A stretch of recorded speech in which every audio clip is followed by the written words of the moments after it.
FIFA Global Series. It's the cream of the crop. Mein Name ist Enrasek. Mi nombre es Jaime Martinez. The best players from around the world coming together. That would be fun. And we ain't stopping there. We still got loads to come. All new, fresh and slick game, FIFA 21. Get with it, kid. New teams, new stars rising and new signings ready to go. Ready to prove that they're the best and take home the winnings. A prize pool in the millions ain't messing. Time to enjoy yourself. Qualifying from home to show them no stressing. The best players from your area compete on the pitch, winning qualifiers and leagues with a chance to get rich. Best on the planet, they meet at the FIFA E-World Cup. Chance to write your name in history, don't mess it up. The winner of the FIFA E-World Cup Grand Final, MoAuba! Yeah, we're back. They're back and don't forget me. Me, you, game of FIFA, let's get it going. There's much more to come from us and wait and see. Season's coming, so take your seats. Time to enjoy. You ain't gonna wanna miss this one. Pick a team, watch them play the game. All the top teams are in this. Now it's nearly time, that's enough talking. FIFA Global Series 21. The best is yet to come.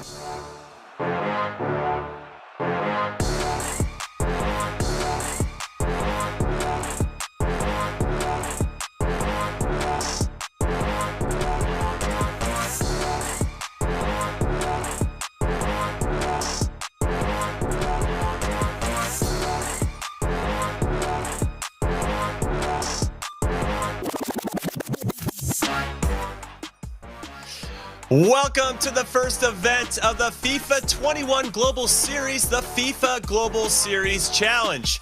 As four very talented teams compete on the virtual pitch for a very special trophy and the chance to donate $20,000 to the charity of their choice.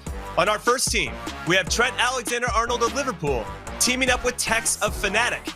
Our second challengers will be Giovanni Reyna of Borussia Dortmund, who'll be pairing up with defending FIFA E-World Cup champion MoAuba. Our third team sees West Ham captain Declan Rice joining forces with Gravesen of Ducks. And finally, our fourth team, we got Inter Milan's own Achraf Hakimi partnering up with Dutch star Levy. So it should be a great tournament and a day to remember. Hello, everyone. I'm Jimmy Conrad. I'm going to be your host for today's festivities, and I'm alongside some of my very favorite human beings, which include these two beautiful faces, Mike LaBelle and Ryan Pessoa, who'll be joining me for the first big FIFA 21 event of the season. And what a way to kick it off, boys. We have some of the best players in the world, on the pitch and with the sticks. And they're going to be battling it out for a chance to raise money for charity. Those are some good vibes. That's what I'm here for, especially in the year of 2020. And now I'm going to throw it over to one of my ambassadors of good vibes, Mike LaBelle. Of the competitors that we've seen that are in this, Mike, who are you most eager to watch play FIFA 21? Well, I just want to start out by saying, do you smell that in the air? I think we have that fresh new FIFA installment. But from a competitor standpoint, I'm very interested, and it might be an American bias. I want to see Gio Reyna and MoAuba, your current E-World Cup champion. I want to see them partner up. I want to see what they're all about. And like I said, maybe I have a little bit of a bias. I'm not really sure what to expect on Gio's end, but I'm hoping that he's been playing, that he's been grinding, maybe getting some tips from MoAuba. Well, we're going to have a chance, hopefully, to interview him a little bit later before he kicks off. So maybe we can ask him those questions. Is he the best player on Borussia Dortmund? All right, Ryan, I'm going to throw this question to you a little bit different. Who are your early favorites? You've seen the partnerships. Who do you think is the favorite to win it all?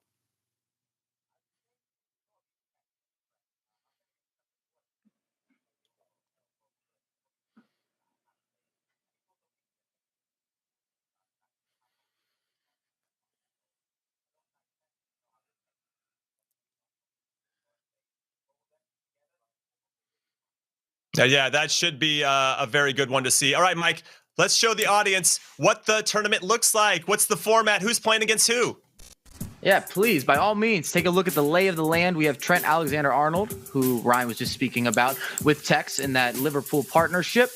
We have MoAuba and Gio Reyna, who I've said is kind of my one to watch. Declan Rice and Gravesen, so you have the English and the Spanish connection. And then Hakimi and Levy, and I'm hoping for a bit of a skill move session there. I know that Levy is really big on a lot of the skill move combination play, and Hakimi being that wing back or winger should also kind of add that into the mix, add that into the equation. I'm expecting attacking football. Yeah, lots of great partnerships there. Now, Ryan, let's talk about the rules so we don't have to get VAR involved because nobody really enjoys VAR. Yeah, exactly. And the matches today will be played over 2 legs. The first game will be the footballer versus the other footballer. And the second game will be the FIFA Pro versus the other FIFA Pro. If the match is tied on aggregate at the end of the second leg, the matches will go to extra time and penalties if needed. Yeah, very exciting, very straightforward. And that's just how we're going to contest the FIFA Challenge today. But for a look for the FIFA Global Series overall, we're going to throw it to our very own Rachel Stringer, who's going to explain it to us. Ladies and gentlemen, the winner of the FIFA E World Cup, MoAuba! This moment is what every FIFA competitor dreams of. The most coveted trophy in FIFA esports and everything that comes with it. I did your celebration when I won. Maybe you can do a picture like that? So how do you get there? Here's the breakdown. The best players compete in the FIFA Global Series, the world's most prestigious FIFA competition. Whether you're from North America, South America, Asia, Africa, Europe, or Oceania, you can begin your journey by registering at FUTChampions.com and making a name for yourself in the FIFA Ultimate Team Division Rivals. By racking up W's, you'll be able to take the team of your dreams to compete in the FUT Champions Weekend League against other aspiring competitors. The top players from each region will be invited to compete in the regional qualifiers, and then from there, the top-ranked players will join winners from our partner leagues in the regional playoffs. And only the best will make it to the E-World Cup. Once there, it's all about who can handle the pressure. Head over to FUTChampions.com to register, start racking up those W's, get FUT verified, and who knows, you might be fighting for a spot in the FIFA E-World Cup soon.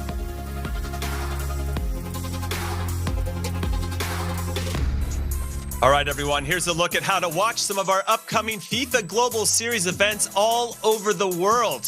For example, if you want to watch more of the FIFA 21 Global Series in the European region, here's a list of the broadcasts where you can catch all season long on twitch.tv/EA Sports FIFA. And of course, as always, for more information about everything, please go to FUTChampions.com. However, here's the thing. By giving us your attention and love for these special events, we want to give you our love and attention in return. So here is the deal. During the FIFA 21 Global Series, you will have complete control of your viewership rewards. For the very first time ever, you will receive guaranteed rewards for watching the best FIFA players in the world compete at the highest level. So simply link your Twitch and EA accounts and watch at least 1 hour of select FIFA 21 Global Series events live on Twitch, and you will receive 1 FIFA Global Series Swaps token for each event that you watch.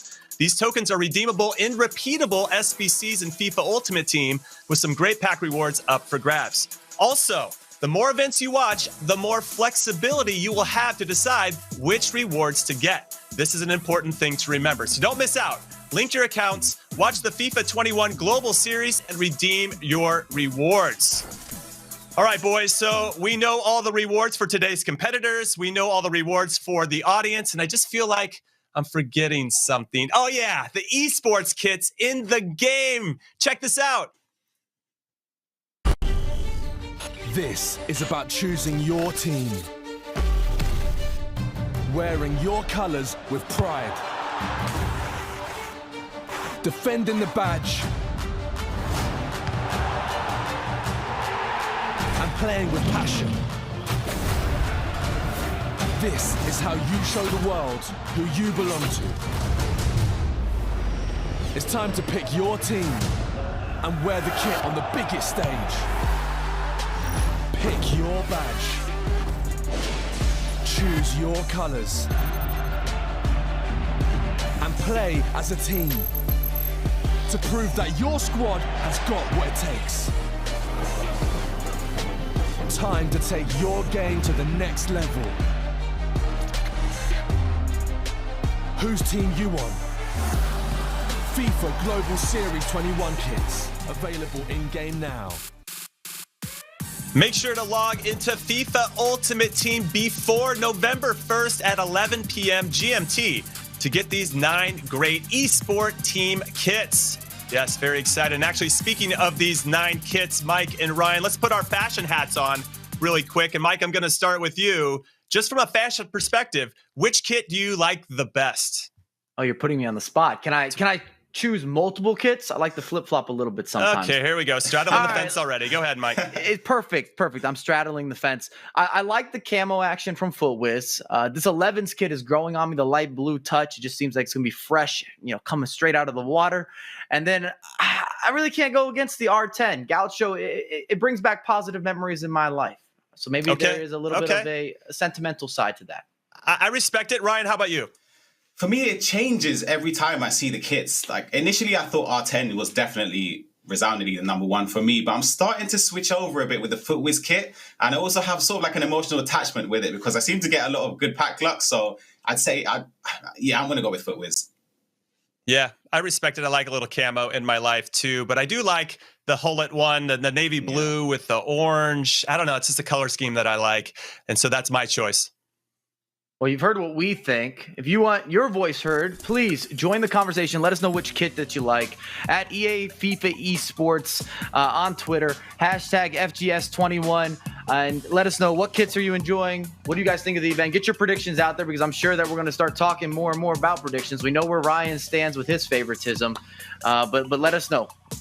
Yes, definitely join the conversation. And then right now, everybody, we're going to take our first break. But when we return, it's going to be our first matchup of the day, MoAuba versus Tekkz. Don't go anywhere.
All right, everyone. Even though this particular event is taking place in Europe, the FIFA Global Series is much more than just one continent. So we're going to take a look back at some of the greatest competitive FIFA players of all time. And we're going to start in the region of West Asia so we can hear from someone who should definitely be on the short list as one of the greatest to ever do it. Check this out.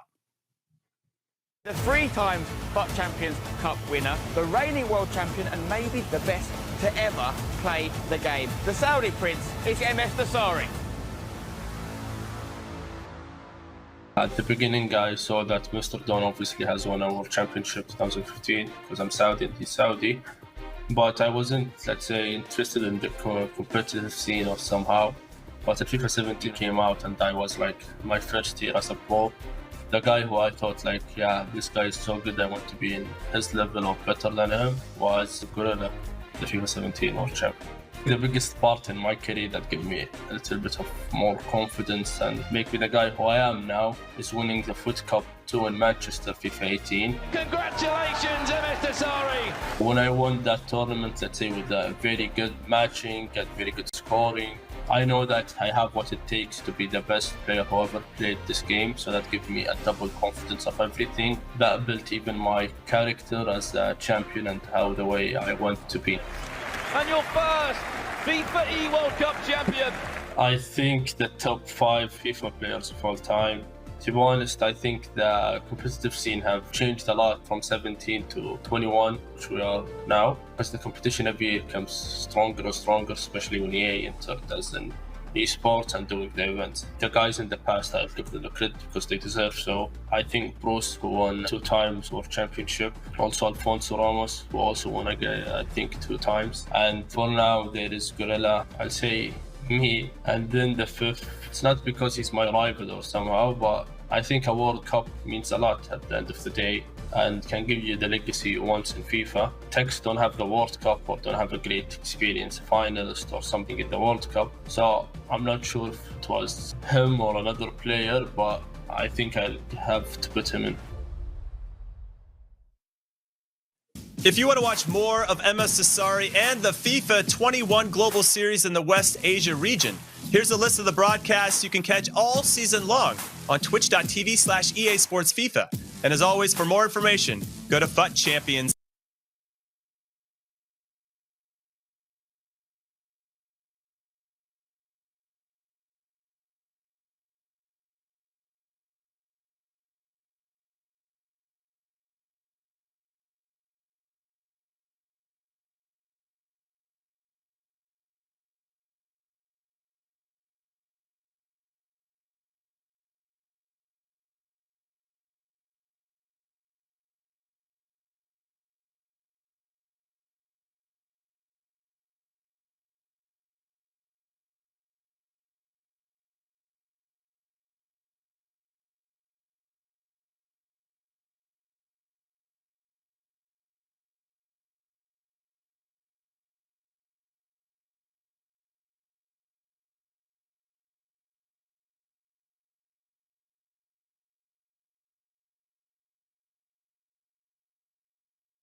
Apologize for the technical difficulties there. A lot of working parts behind the scenes to make this all go as seamless as it usually does. So hat tip to our production crew for making that happen.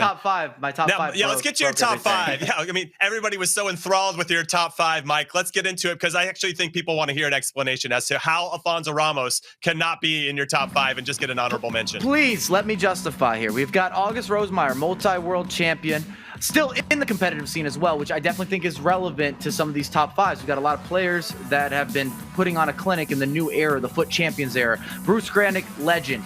Almost won 3 FIFA Interactive World Cups, lost out against Alfonso Ramos in the finals of one of those. MS Desari, we just heard from him, Tekkz, we know what that story's all about. Does need a FIFA World Cup in the near future. And I think that he'll find himself in the finals coming very soon. Might be this year. And then Huge Gorilla, who has inspired so many and really shifted the way that people play FIFA, which you have to give a lot of respect and credit to Gorilla. He was the beginner of the ultra-aggressive play, as opposed to having a more structured or analytical approach to FIFA. When you watch Gorilla play back in the FIFA 15 days and then onward, a lot of people were questioning, how does he do it? What is this man thinking? The pressure, the traps, the unorthodox play. Okay, I love that insight about Gorilla in particular. He's in my top 5 as well, but let's go to Ryan's first. Yeah, so I do agree with some of Mike's suggestions as always, his picks for his top 5. For me, though, because I'm sort of a newish player, Mike's been around since 2006, which at that time I didn't even have a console. So for me, I'm judging it based on playing. Cheers, Ryan. Cheers, Ryan. Thanks. So obviously we start off with Tekkz, resoundingly, in my opinion, one of the greatest players, just because from what he's accomplished. He might not have a World Cup, but again, everything he's won, you can't not put him in your top 5. The same with Desari, one of the greatest of all time.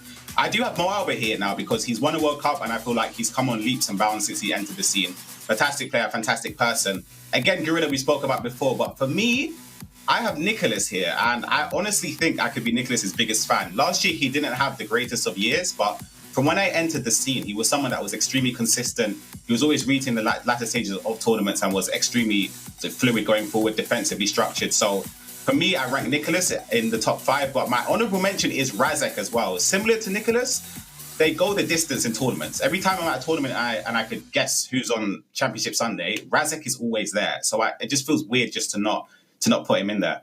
You know what else is weird? You guys not labeling who your top 5 were. You just kind of just threw 5 names on there. I labeled mine. Let's get to my top 5. I'm going to start with number 5 all the way up. I went with Tekkz first. He is so dominant. He's come out of nowhere. He's changed the game in so many different ways. And listen, Messi and Ronaldo don't need to win a World Cup to be considered GOATs. And even if Tekkz never does get one, he'll still be up in the top 5 for me. Gorilla, as Mike mentioned, for me, not only because he's a former world champ, but because everyone mentions him as their inspiration. I really feel like he gave people the belief that he could do it. And then I got MS Desari at number 3. Since coming onto the scene, he's won a major every season. He's already been to 2 E-World Cup finals, winning one and losing one. He's consistency personified at the highest levels. And Alfonso Ramos, what I really like about him in particular is he won his first E-World Cup in 2008 and then didn't win his next one until 2012. I mean, to be that good for that period of time is very difficult, as all these guys can attest. And the number 1, Bruce Granick, the only player to ever be in 3 E-World Cup finals. He won 2 of the 3, lost to Alfonso Ramos. And yeah, he's the GOAT until proven otherwise. And I think the guys at the bottom could potentially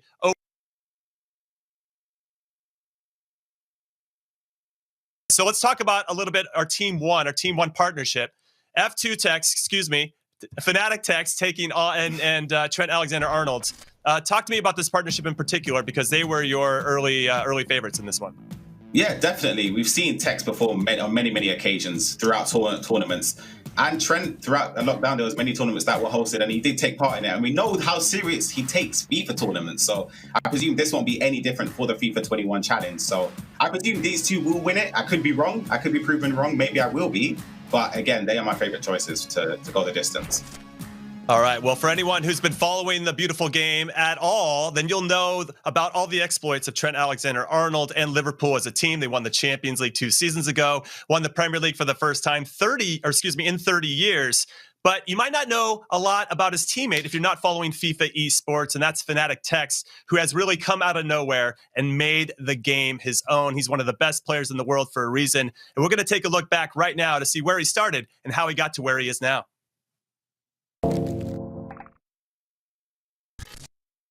People know about DHT. He came into the tournament with 200 followers. He's now got 18,000 followers. Here comes Tekkz. Scoop turn inside. Ronaldo drag back. What a goal! What a goal! What a goal! He's coming 16 years old and he's dominated the FIFA scene. This is Tekkz now, heel to heel. Ronaldo inside. He is just a different level.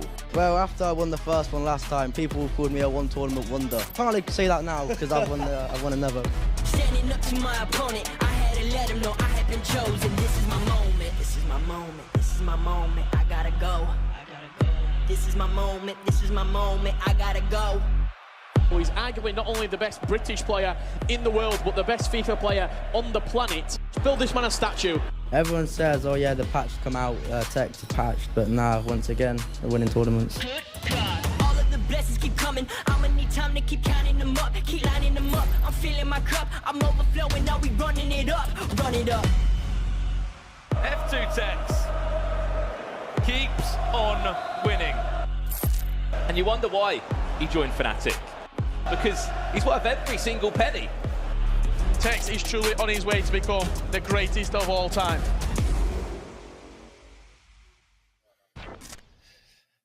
Three certainties in life, fellas: death, taxes, and Tekkz winning trophies. It's what he does. And now he's going to be joining us right now. Very excited to see his beautiful face. First and foremost, Tekkz, thank you for being a part of these festivities and for the opportunity to donate some money to charity. It's great to see you. Yeah, it's good to see you, Jimmy. New FIFA, same me, you know? That's what's up. Okay, so here's my question for you. Do you consider it more of an honor for you to play with Trent Alexander-Arnold because he's a top player that's won trophies for your favorite club? Or do you feel like it's more of an honor for him to play with you since you're one of the top players in the world? Good question, Jimmy. Good question. Nah, me playing with him, I'm not gonna give a big talk, you know. Nah, me playing with him, I'll keep it humble.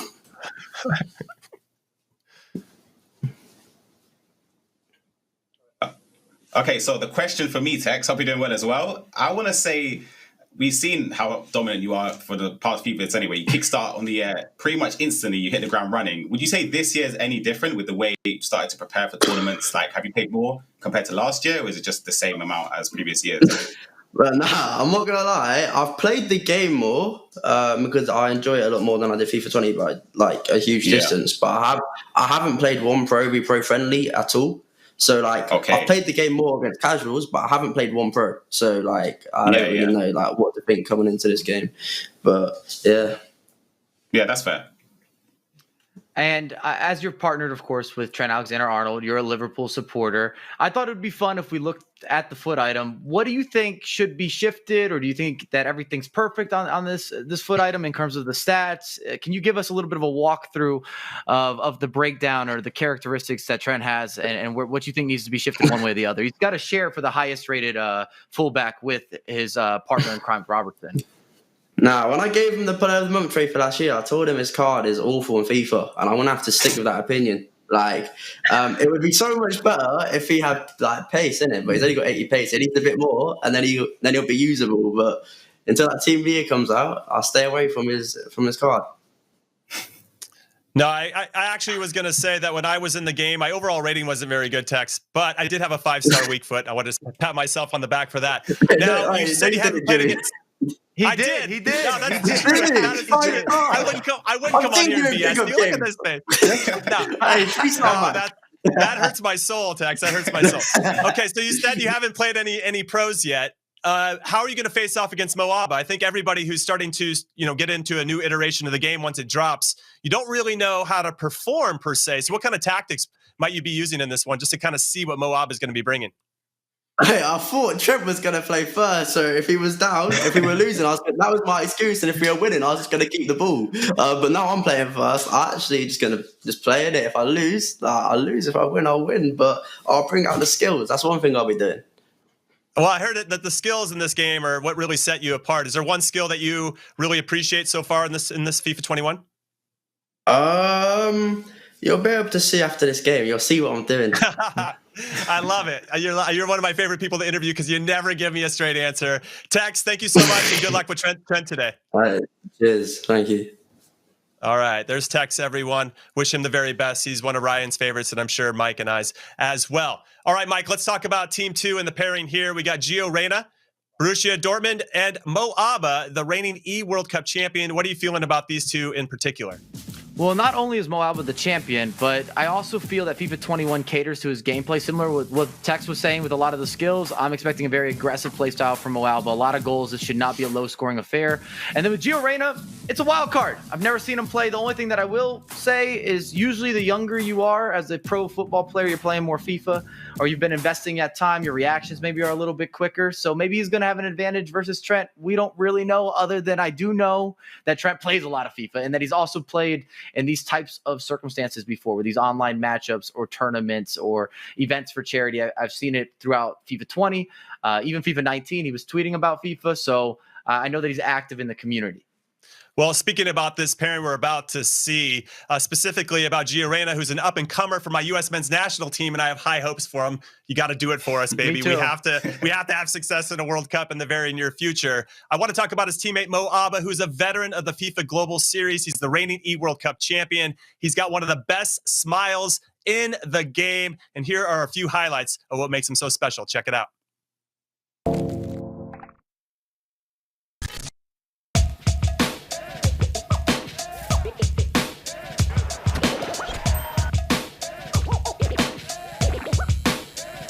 We've nicknamed you the smiliest man in FIFA. He's always got a smile on his face.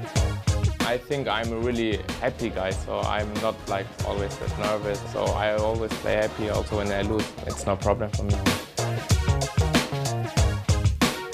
The trials and tribulations of competitive FIFA, we all know about them.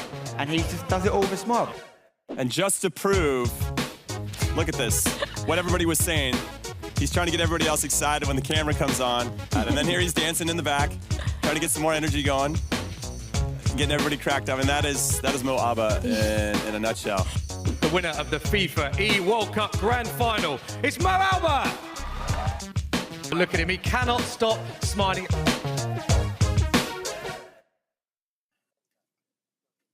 All right, and just like with team number one, we have some special guests that are joining us. Very excited to introduce Giovanni Reyna and MoAuba. Guys, how are you? It's great to see your beautiful faces, and thank you for being part of this event. Again, to raise money for charity is a very cool thing. Yeah, nice to be here. Good, happy to be here. All right, Gio, I'm going to start with you. I kind of want to know, are you the best player on your team, on your club right now? And if so, are you feeling some pressure to really represent not only yourself, but to everybody that represents the black and yellow? I don't think I can say I'm the best yet. I've lost a few games. I know some guys are good, but I haven't played too much lately. We've had a lot of games, so I'm going to be a little bit rusty, but we'll see what I can do. I feel like that's a bit of a humble answer, but I want to shoot a question over to you, MoAuba. It's more about the accolades from the last weekend league. You achieved 60-0 both on PlayStation and Xbox, which is, everyone knows how hard it is to do it on just one console. So to do it on both is a fantastic accomplishment. But I have a question. Which console would you say was harder, like the matchmaking, the opponents you played? Yeah, I feel, of course, Xbox was a bit harder for me because I had like 800k coins, so I had a not good team, so every game was hard. But I would say even, if I had a good team, Xbox a bit harder in the weekend league because there's so much more sweater so much more guys play ball position and, park the bus. It's a bit harder, yeah. And Gio, I'm sure that you've seen your foot item. You've had a chance to look over what's been introduced into FIFA 21. What would you shift with your own personal item? Where do you think EA got it right? Where do you think maybe there could be some improvements? Obviously, you have the skills, maybe not the weak foot. Apparently, Jimmy has a 5-star weak foot, which I think is very debatable. Walk us through this. I mean, I think to start, I think the defending is pretty disappointing. Just 29 defending is terrible. I'm not gonna lie. But I mean, I'm still 17, so the pace and the dribbling, I'm not too disappointed with. But the other ones, I think the passing and shooting's in the 50. And for me, I mean, I like score goals. I like to be around the box. So if that was in the 70s too, both of those, I think I'd be happy with it for now. Well, guys, thank you so much for your time. Good luck today. And Gio, we're all expecting you to help us win the 2026 World Cup. No pressure, but I just wanted to throw that out there. All right, guys. Now and I appreciate it. I know that you will. All right, guys, now we're going to throw it over to this first matchup. It's going to be Tekkz versus MoAuba. It is a big one, and Brandon and Mike LaBelle are going to take it away. Brandon Smith, friend, good to see you. Yeah, great to see you as well, Jimmy. How are we all doing? Welcome along. Thank you very much, everybody, for tuning in to the FIFA 21 challenge. I'm looking forward to seeing how this one is going to be playing out. And for a first time ever, Mike LaBelle will be joining me in the commentary booth for this one. It's going to be an exciting one. It's a rematch of an E-Champions League grand final as well. If you are a hardcore FIFA esports fan, you'll know that match played out over 2 legs, $35,000 for the winner. That one was played out just a couple of months back, and it was sort of the last event of the year, the last major event of the year. And I don't know about you, Mike, but how are you feeling going into this grand final? Oh, I'm very excited because I haven't got to see any of the top level pros match up against each other yet. And I think a lot of people that are in the FIFA ecosystem have been waiting for this. They've been watching, they've been hoping. And this is kind of our entryway into what is the gameplay going to look like? What shifts? Are we still going to see a bunch of goals? What are the top players doing? And this is going broadcasted out to thousands of people. So this will shift how players are investing their time, what they're working on, and what they need to improve on. Exactly that. And let's not beat around the bush here. We've seen the announcements for this year with the Global Series. It's all going to be played online. That is the verdict. We're looking forward to seeing how this year is going to be played out. And we've got a real treat, really, haven't we, to start things off with. We've got a current world champion. I mean, the first time in history, really, Mike, that a world champion has been able to hold on to their title for 2 years consecutively, because we didn't have an E-World Cup, and it'll probably be the only year where there isn't an E-World Cup. Of course, this year, 2020, with the global pandemic that we found ourselves in. And then you've got, on the other hand of that, you've got Tekkz, a player that has been top of the Global Series rankings. He's accumulated the most points for 2 years in a row since the rankings were introduced and they were ever a thing. He's won 5 for Champions Cups. The man doesn't need an introduction. So we've sort of got the king of Xbox against the king of PlayStation here. And I'm looking forward to seeing how this one does play out in the end. And just a quick one from you, Mike. What's your verdict this year on FIFA 21? As someone that has been an ex-pro and still would say can play to a very, very good level. I saw your weekend league just on the weekend that just passed us. What have you made of FIFA 21 and what's some of the main big differences that you expect to see in this pro gameplay? If you're going to say that I had a good weekend, you got to let the people know. 29-1, Brandon. 29-1 weekend, especially with a Road to Glory team. I really enjoy the game compared to the last couple of years. I feel like this is super attacking, and I'm big on the skill moves, and I just feel that they're extremely responsive this far in FIFA 21. We'll see how the year develops because it's different playing casual gameplay and then competitive gameplay. And you never know what's going to happen between patches and adjustments. And as time goes on, the more time that players get with a title, they start to learn all the new intricacies. And this is such a good opener as well, just to add into the mix, is that MoAuba is such an unconventional player, and then Tekkz often creates the meta. So when you watch Tekkz play, that's when a lot of people learn how to have different skill move combinations or what they need to be doing with tactics. Tekkz is where a lot of players turn to start things out, to really say, oh, this is what I need to adjust. This is what I need to change.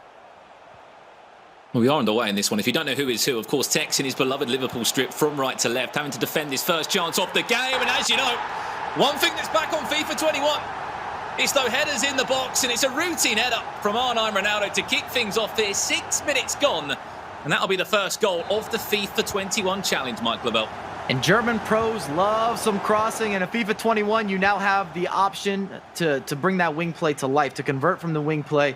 And that was a good beginning. I said there's going to be goals 7 minutes in. We've already seen the opener between Tekkz and MoAuba.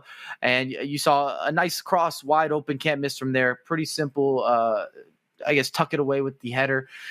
Not difficult, but with that being said, last year, a lot of the finishing, when you're looking at the aerial 50-50s or just the aerial pursuit, it was kind of unpredictable. You didn't know what was going to happen. So a lot of players have taken that out of their game at the competitive level because they want sure things. They want to be as efficient as possible with their opportunities.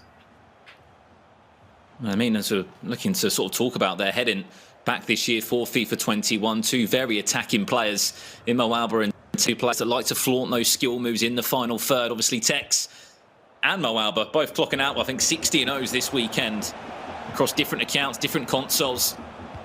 Unfortunately for Tekkz, we won't talk about his rewards today because for first in the world, Mike, they weren't pretty. I saw that go down on Twitter. And you're seeing the new dribble there with the bridge dribble. Gives you a bit of a boost of speed. And you're going to see that used frequently between both of these players. It's just a nice way to attack space. And you get rewarded if your opponent is baited or they're just slightly out of position.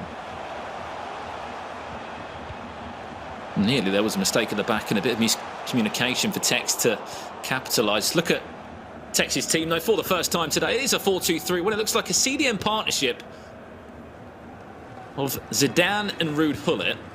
Backline, of course, Ferland Mendy keeping his place there. Looks like Vieira back in that sort of back four again. I mean, formation-wise this year, Mike LaBelle, where are you going? Is it 4-2-3-1 for you still? The 4-2-2-2's had a lot of love. Last weekend, I used the 4-2-3-1. The weekend before that, the 4-2-2-2. I've always told players and guys that want to get into the competitive thing, you need to have at least two formations that you have mastered.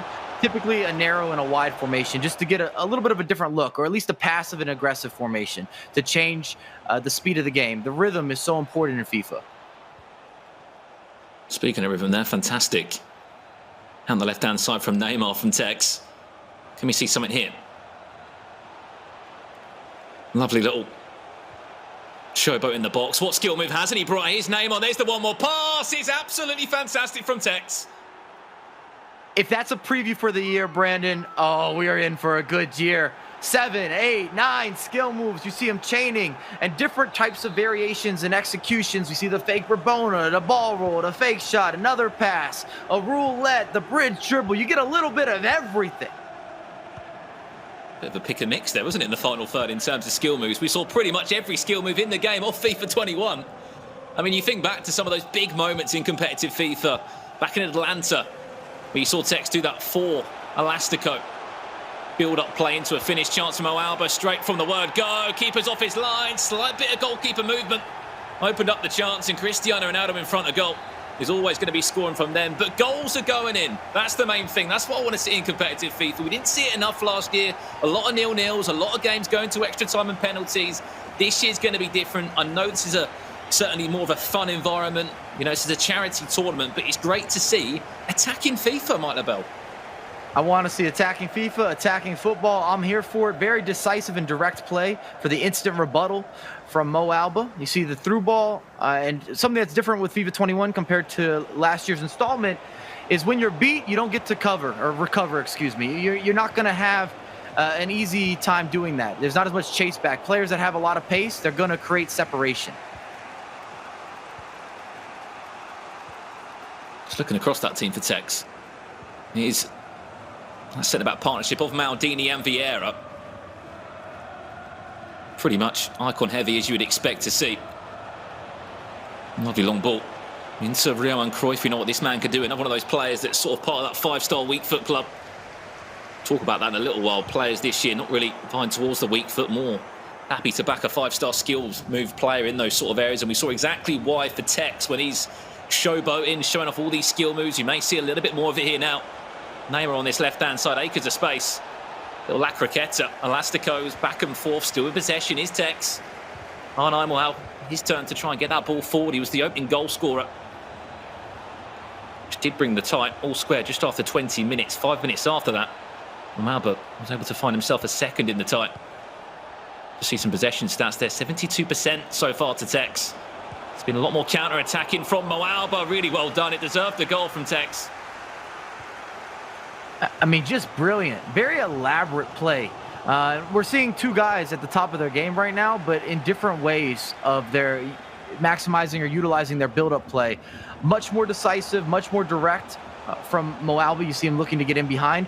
And then Tekkz is pulling out every trick in the book. Every single skill move has been on display. We don't know how the format of the FIFA 21 Challenge is working. So we have 4 pros and 4 professional footballers all teaming up this evening. Of course, MoAuba is with Giovanni Reyna of Borussia Dortmund. He's going to be in action against Trent Alexander-Arnold in the second leg of this tie. Chance now for Tekkz. Last one before the first half does end into one. And can he find that one more pass? Just teasing with the defence. A couple of McGeady spins in there. Still with possession. Tekkz. That ball was just stuck to R9's feet. Tell you what, Brandon, he's dancing in the box.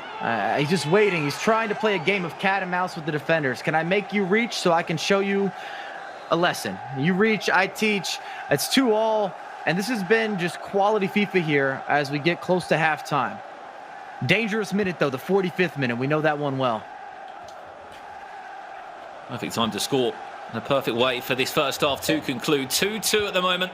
That looks like it will do us for the first half here. Long ball forward, referee. We're all done for half-time. A quick chance to look at the half-time statistics, but it's what we want to see. The clash of two titans, Tekkz and MoAuba.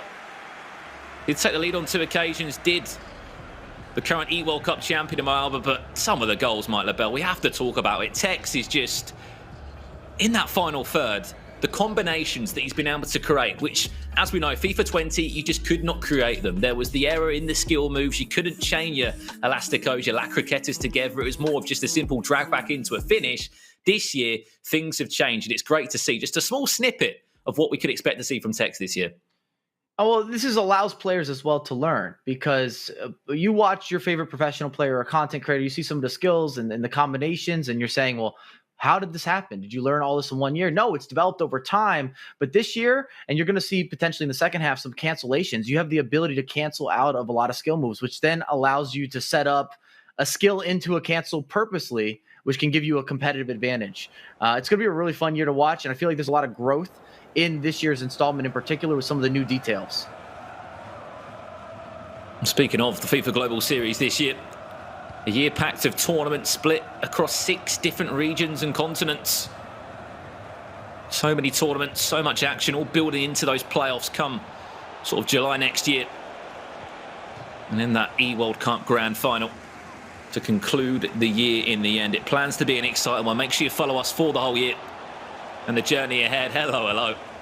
The rainbow flicks are out. This is also the best year of the rainbow flick, I would say. Just a lot of skill moves have really made a comeback, or they've been revitalized. Can we see a skill move here from MoAuba? Lovely cut-back ball, well defended from Ferland Mendy there. Came pretty much across into centre-back. Played short. And we'll speak about the lineups because you haven't really had a proper chance to look at how both these two are lining up. It seems like a sort of bog-standard 4-2-3-1. Vieira still keeping his place in centre-back. He was a familiar figure in the Summer Cup series that was played out on FIFA 20. It seems like Zidane is into that CDM role, Mike. This is our first look at a lot of these icons being put together as a collective. If we've learned anything, that Mendy is obviously at the icon level because he's still being included when you're looking at the competitive scene. I think it tells you just how special Mendy really is. I've always said he's an anomaly in FIFA, and I'm going to keep that on repeat until proven differently. He's also had a huge upgrade. Look, you can see the creative runs already maybe potentially being used. There's one from R9. One of the new features for FIFA 21. Oh no, it's a complete scuffed finish from Cristiano Ronaldo. A chance goes begging for MoAuba. And I hope someone clips that on the stream, but that was a perfect example of being able to use these new off-the-ball runs where MoAuba was playing the game of who does he want to go to, and he can manually adjust his players on the fly. And that has a lot of room for interpretation and development because it gives you another element that you can add into your gameplay that is completely manual. That's been a corner for his efforts there, Tekkz. As we said, this is an aggregate scoreline, so whatever the score is from this game, it will go over to the two footballers. And of course, teaming up with our pros today, Trent Alexander-Arnold, partnering with Tekkz, of course, a current Liverpool player, up against one of the biggest Liverpool fans you'll find in Tekkz. And on the other side of that, current first-team footballer at Borussia Dortumund, Giovanni Reyna. Lovely ball over the top. He's timed that one perfectly. Can R9 get around the defender of Maldini? That's just do enough to hold off the play. He's got to be careful. Maldini out of position for Tekkz. Switches into the midfield. Hullet. There's that little double tap dink pass that we were ever so familiar with last year on FIFA 20. And I mean, how do you go into a game when it's the best of one, Mike, in all honesty? Is it all about just getting an extra goal or two for your teammates so they've got something to hold on to in the second leg? I think if you're MoAuba, you have to push for more goals. You need to be utilizing and take advantage of all your offensive weapons or your offensive expression, which is what this year is really about. Offensive players typically have an advantage in a lot of the scenarios, the 1v1s versus defenders or even versus midfielders. And if you're Tekkz, I mean, I know Tekkz doesn't want to drop any games. He wants to put Trent in a advantageous position. But at the same time, you know what Trent's capable of. He's got to be the favorite amongst all the pro footballers that are taking part in this event. Let's not forget also that Trent was heavily involved in our actual Stay and Play Cup. It ran on FIFA 20. Did make it into the quarterfinals there, losing to Jesper Kallstrom of Djurgården, if you can remember that match. Oh my days, Tekkz, take a bow. Hello, hello. Elastico into the finish. And it's an unbelievable finish from Tekkz with just 15 minutes left on the clock. I mean, that's not a bad way to maybe give your teammates sort of a step up in the second leg. Are you not entertained? I cannot believe that we're witnessing this. Where the game's not even been out a month, Brandon. We're dealing with stop, pop, fake shot, elastico, ins, outs, quick turning, L1 dribbling, R1 dribbling, one choose. And then we got to give a lot of credit to MoAuba as well. He showcased a mastery of new features. A lot of people don't have this in their arsenal, myself included. And I told you, I just came off a great weekend league. It's great to see this just in front of us. Our first taste of competitive FIFA for the FIFA 21 season. And Tekkz pulling out this in not an easy game at all.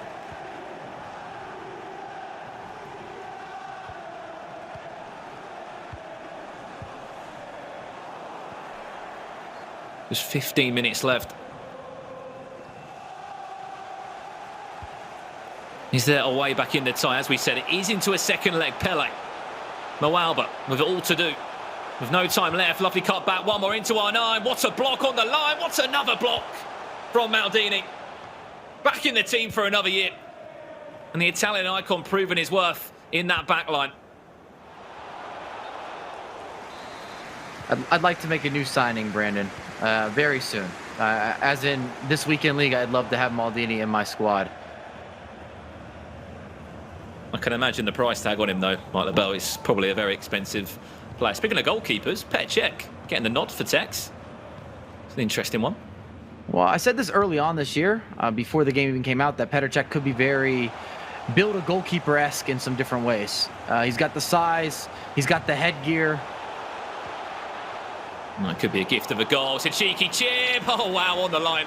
Who else would it be? It's Ferland Mendy. Proving his worth for another year and another season. An unbelievable cheeky chip from R9. Thought that was going to be Really a curse well of the done. commentator, Brandon. It's just complimenting Petr Cech. He goes down, the chip goes over. What a save off the line, though.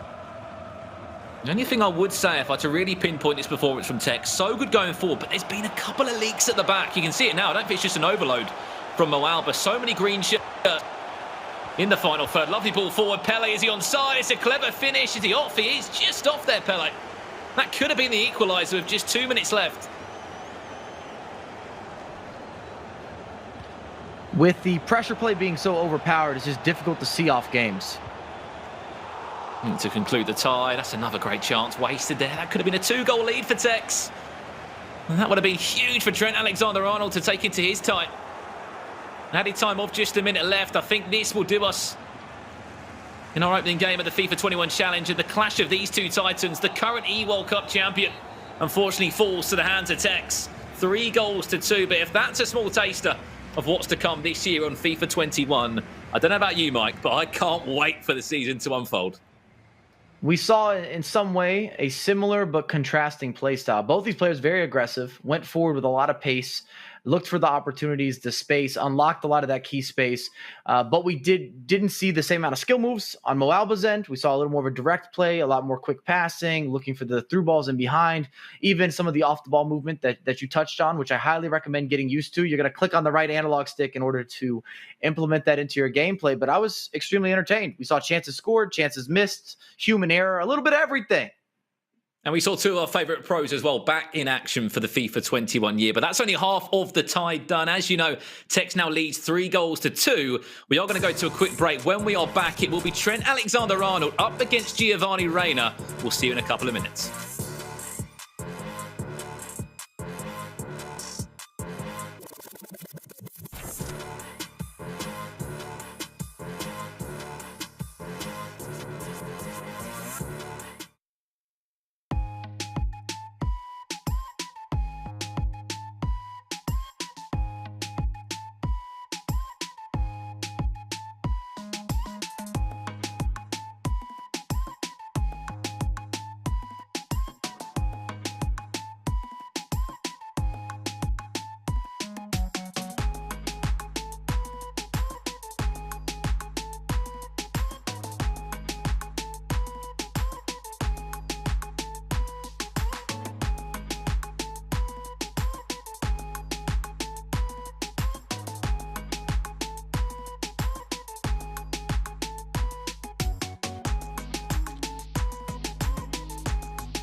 Welcome back, everyone, to the FIFA 21 Challenge. I'm Jimmy Conrad, and that was a fantastic match between two of the best players in the world. An instant classic in a lot of different ways, and I'm excited to see them perform throughout this FIFA 21 season.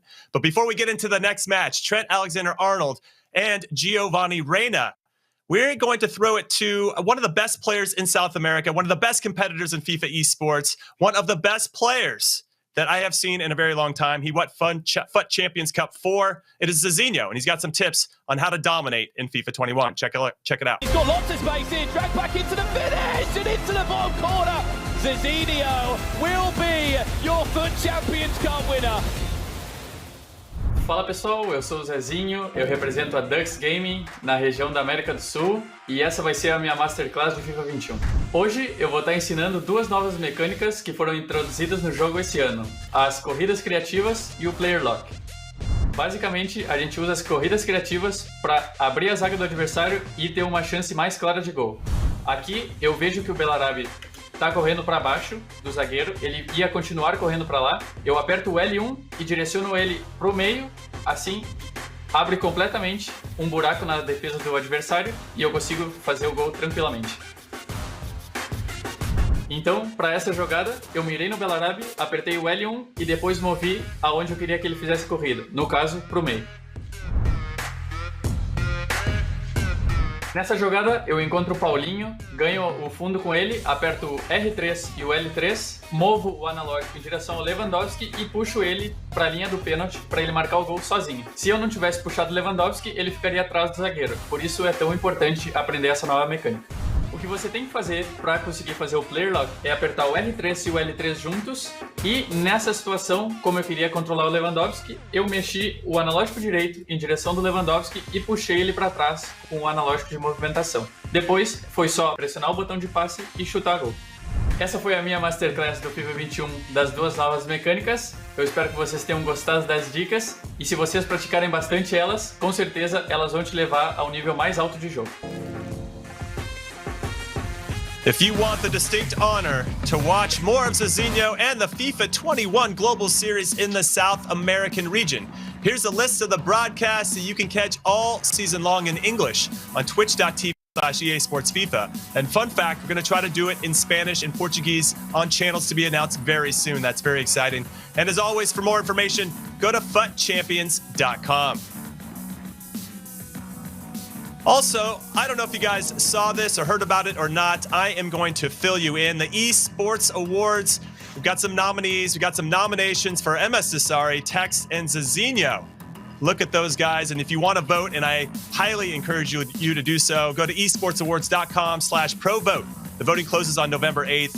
So go in there and vote for your favorite player. Get those guys some awards. They deserve it. They grind the game. They are special talents, and they deserve all your love and attention. All right. Mike, Ryan, great to see you guys. Mike, great call of the game with Brandon Smith.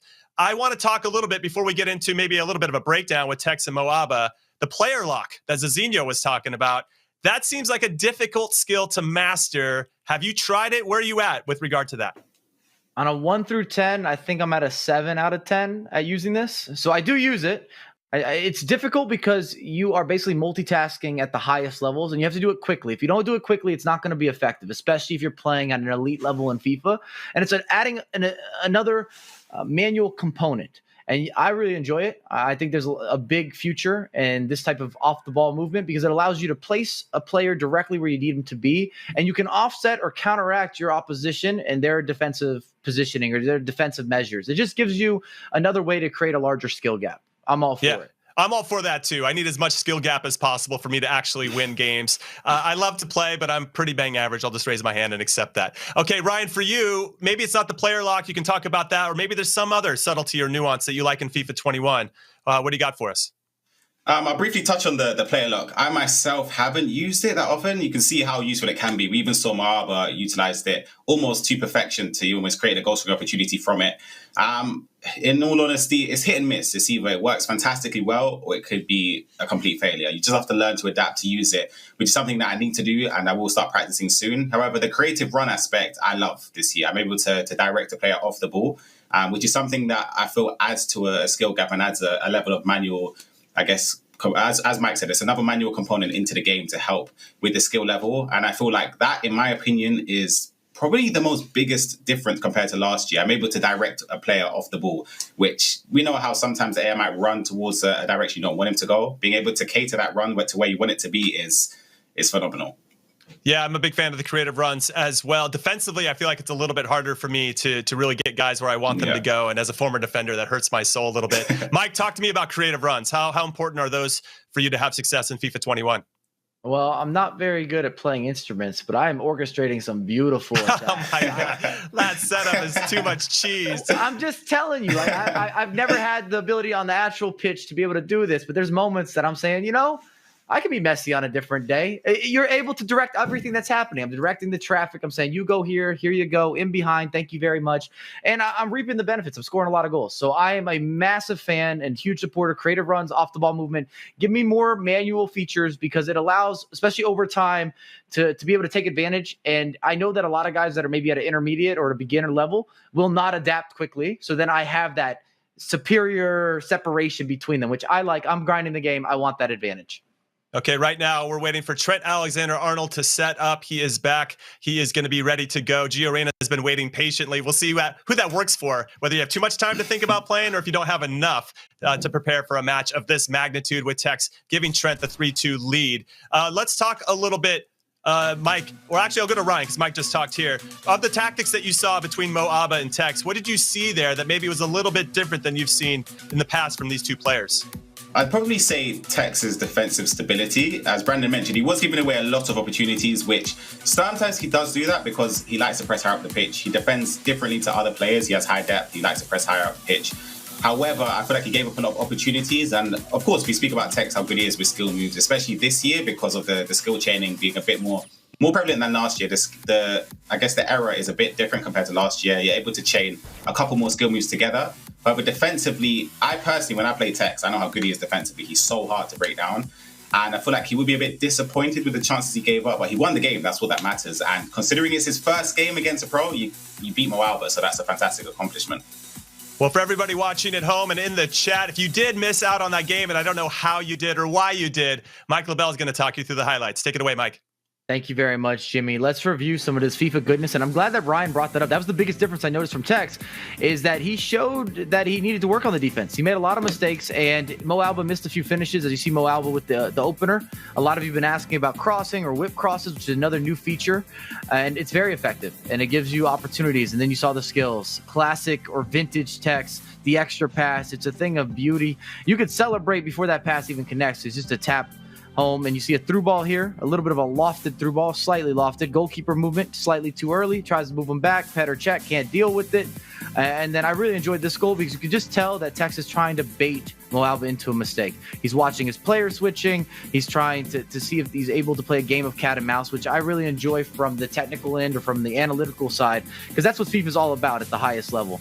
And if a few skills were not enough, why not add some more into the equation? You see the fake pass, you see the fake Rabona, which we haven't seen put on at the highest level in quite some time, and it works. And look at this clear off the line. Are you kidding me? Yeah, that is some unbelievable defending and a great game overall. To fight back from being down twice to get the result. Do you think this means, Ryan, anything for the future competitive events between these two, or do you think this is just kind of a one-off? Well, we don't know. We can't say it's a one-off because we've seen Tekkz beat MoAuba in previous FIFAs, but this game ultimately doesn't really mean anything for the competitive season. There's no points towards the leaderboard. However, it's still good just to get some experience against another pro.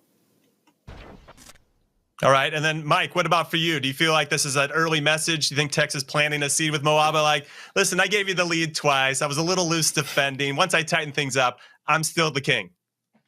I don't know if it's going to go that deep between these two guys. They look like they were having a good time. I saw smiles on both faces. You saw like little water breaks or whatnot throughout the games.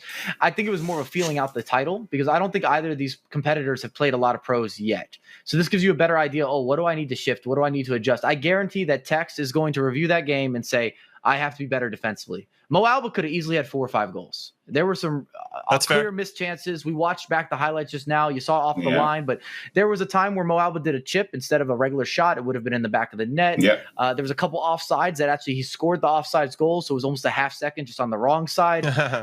There's a lot to take into consideration. In fact, if you're looking to be at a high level, I recommend actually reviewing that game because we got to see different usage of skills in different locations that you may not have in your gameplay, at least not currently. Yeah, it's very Alvaro Morata of Mo Aubameyang to score chances when he's offside.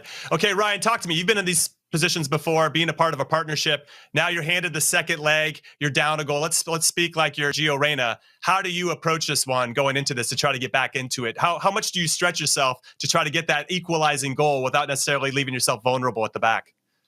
It's a little bit different. For me, anyway, there's less pressure on you if you're already a goal down. You're already trying to retain it to come back from a deficit. However, I'd say it's only a 1-goal deficit. You don't want to push too far forward or leave too many, I guess, gaps in defense, just because, again, it's only a 1 goal. You can score a goal in a minute on FIFA. So you don't really want to leave yourself too susceptible defensively. He has time to push on if he does need a goal late in the game. So I'd say just play as he would normally if it's 0-0, and you never know what could happen. I don't know. Squeaky bum time. If Trent gets that other one and extends it to a 2-goal lead and gets the first one, it could be lights out for Gio Reyna, but I guess we'll wait and see. All right, let's throw it over to Brandon Smith, who's got the call of this big match between two of the best players in the world, along with Mike LaBelle. Take it away, guys.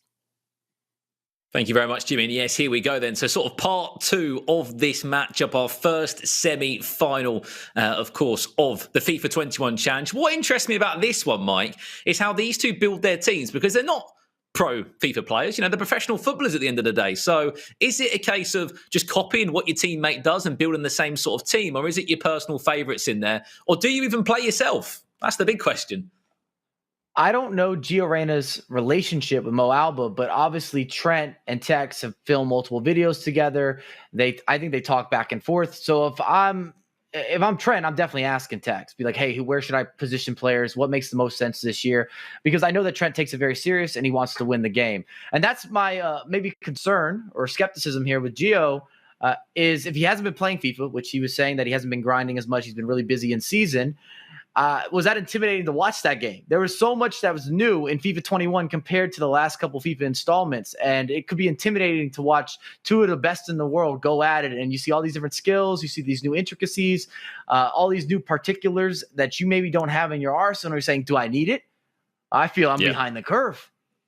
I think one thing that made me laugh as well, I just was scrolling through social media and I saw MoAuba say that game could have been 5-5, because it could have been 5-5. It was such a good game, and it was great just to see, as I said, sort of the clash of the titans, two hugely renowned players and well-known competitive FIFA players that have achieved so much, won so much in prizing, an E-World Cup, someone that's won major after major tournament. And that game really could have been 5-5. It's great. As I said, it's all about, it seems, attack, defending a lot harder this year. Tekkz, I think, could have maybe been a little bit better defensively, but he was able to outscore his opponent, and MoAuba just wasn't clinical enough in the possession that he was able to achieve. But here we go then. So our second part of this one, whoever loses this is out of the FIFA 21 Challenge. It's as simple as that. The scoreline, as it stands, is in the favour. 3-2. Here's a small look at the team then. So I'm guessing Trent is on the right there. Obviously, you can see Fnatic times Trent. We got in there 9 icons. On the other side of that, a little bit of a different team. Yeah, very different when you look at this. They share in a few icons. Of course, Trent is using himself. So you see Trent Alexander-Arnold playing with Trent Alexander-Arnold. So that answers your question. You're wondering if these guys are going to put that into motion. I'm excited. I think it's going to be another one of these games, Goal Fest. I just don't think that defense is the, I guess, top priority in this FIFA. It's a lot of back and forth action. And with pressing and with how you're able to take away space and really adjust the tempo in a match, it can get out of hand quickly. Here we go. We are underway. Trent Alexander-Arnold maybe to kick things off in the most perfect of ways. Oh, went for a cheeky chip. We know how good the chip is. I know you're a big fan of it, Mike. I saw you come out on social media a couple of weeks back saying if you can get the chip right, it can be so good for you. And I mean, we saw MoAuba nearly score one that was cleared off the line from Ferland Mendy, and 3 minutes into this one, Trent Alexander-Arnold nearly opened up his account, and it would have been a 2-goal lead on aggregate. Yeah, without a doubt, the chip life has been improved. And I'll tell you right now, I'm concerned for Gio. He's just playing a little bit slower, and I don't know that FIFA 21 allows you to get this learning curve under your belt. When you make a mistake, there's so much space to work with, and as long as you're being clinical, which I'm glad you brought that up, that was really the big difference between MoAuba and Tekkz in the first matchup. Neither of them took all their chances, but I would say in a different day, at a different time, if MoAuba was a little more clinical, we would be talking about him potentially even winning that game, if not having that 5-all final that he put out on social. You're seeing chance after chance there from Trent Alexander-Arnold. It was 3 chances in the first 10 minutes here. One thing that you will notice, there's a 3 at the back formation in action from Gio Reyna. That's naturally going to open up gaps. You haven't got those fullbacks. Instead, you've sort of got left wing back and right wing back. Lovely it's ball. Also worth mentioning as well, if you guys are just tuning in, this is over 2 games, so that's where you're seeing the aggregate with a 3-2 win for Fnatic Tekkz.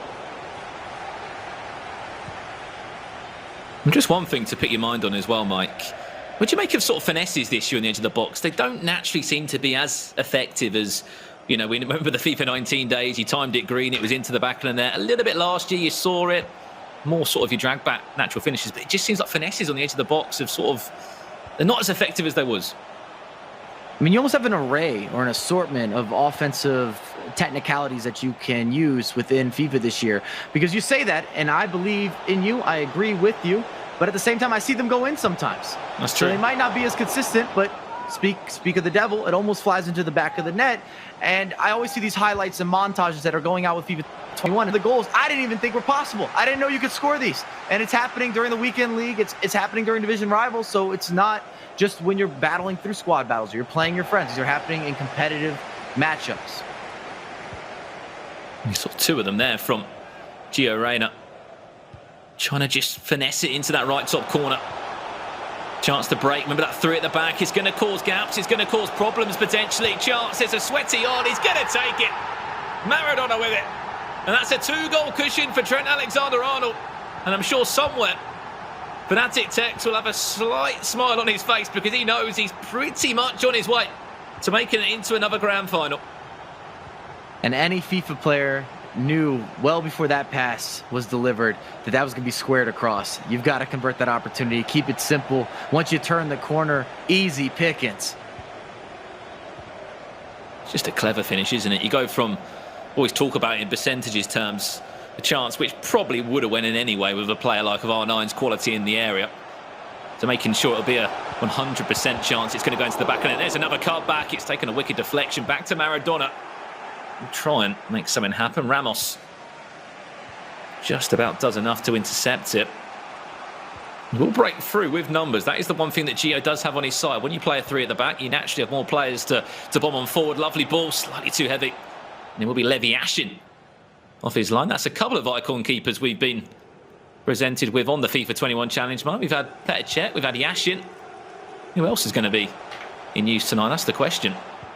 Well, when you're starting to analyze or really try to dissect goalkeepers, there's so much preference involved. It'll always be subjective. There's never necessarily one goalkeeper that is the best. It's always going to be between a few guys and how you fit them into your team. There we go. That's another goal for the tally. Cheeky chip towards the back post. We know heading's great this year. Crossing is a viable way to score. That is a 3-goal cushion now. And it's lucky that Gio Reyna has got a 3 at the back formation just because he needs to get more players forward. He needs to score goals. He's had a couple of chances on the edge of the box. Maybe not the best decisions in terms of the shot type he went for. Now he's got a huge mountain to climb, and if anything, it's one-way traffic. Trent coming forward once again. Maradona, who's got all that pace on that right cam area. And you find a cutback. We'll find Vieira. Back to Maradona. Fakes the pass into R9. Interchanges even better with Eusebio. This is nice from Trent. He's free-flowing in the box. A great save. Yashin. 3 goals, Mike. It's a huge ask. And this isn't really a surprise. You see the fluid movement offensively. It's very diverse. In FIFA 21, you kind of have a bouquet, so to speak, of offensive benefits, where you can score through the wings, you can score via skills, you can score with a lot of the quick passing, you can go with the tiki-taka, through balls. You name it, it's possible. Could have been another one for Trent before the half. Lovely fake shot. It's clever from Trent. He's dancing in the box. That's what R9 offers you. I tell you what. I don't know how or what the defender got on that there, but it was clearly enough. Ball into the box, headed away. 5 minutes away from the half-time whistle. The Gio Reyna, I'm sure, just want to get into that half-time interval without conceding another one. Because before we know it, it could be 4-0 down. I mean, what's got to change here, Mike? It's 3-0 down in aggregate. You've got to go more attacking. We know he's playing 3 at the back. Is it a question of constant pressure, getting that depth as high as possible?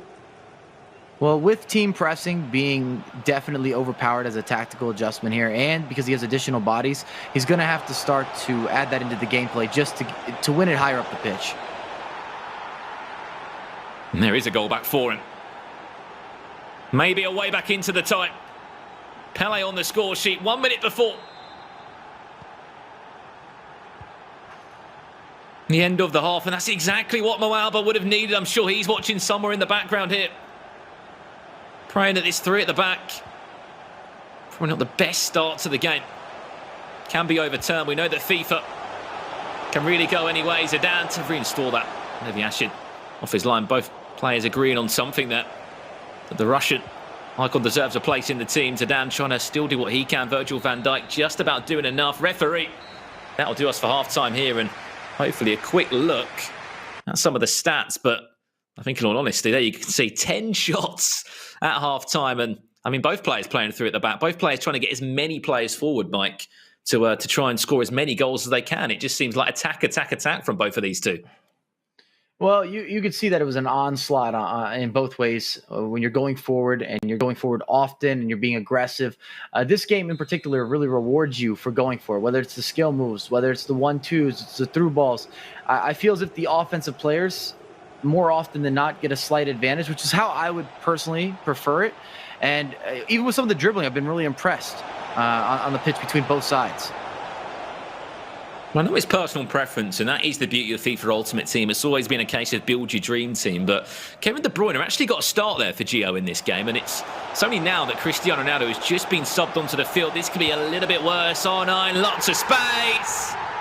You don't give that man space or even a sniff in the box, because he's going to punish you every single time. And that is that 3-goal cushion reinstated once again. Talking about R9 scoring goals in competitive play, that sounds very familiar.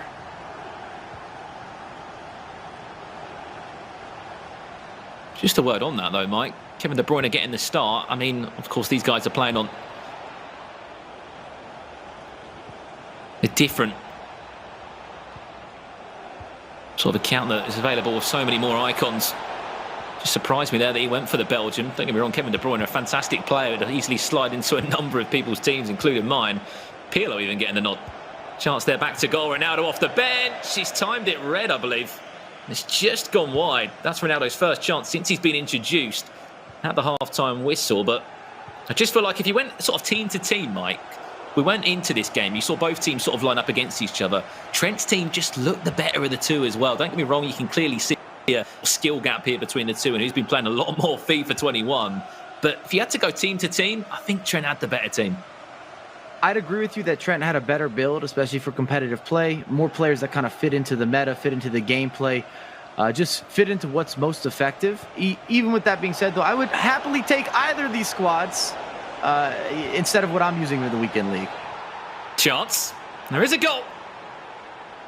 There's one thing that we've certainly been spoiled with. Look at that aggregate scoreline. That's what we want to see. Plenty of goals flying in. This game, of course, is flying both ways. It's not like I'm writing off Gio Reyna. 6 goals to 4. He is down by 2 still. And there is 30 minutes left in the tie. There's a lot of time left in this. I think one thing we've seen here, look, you can see Gio Reyna. He's got a 4 at the back formation. That's one thing that he clearly changed at half-time.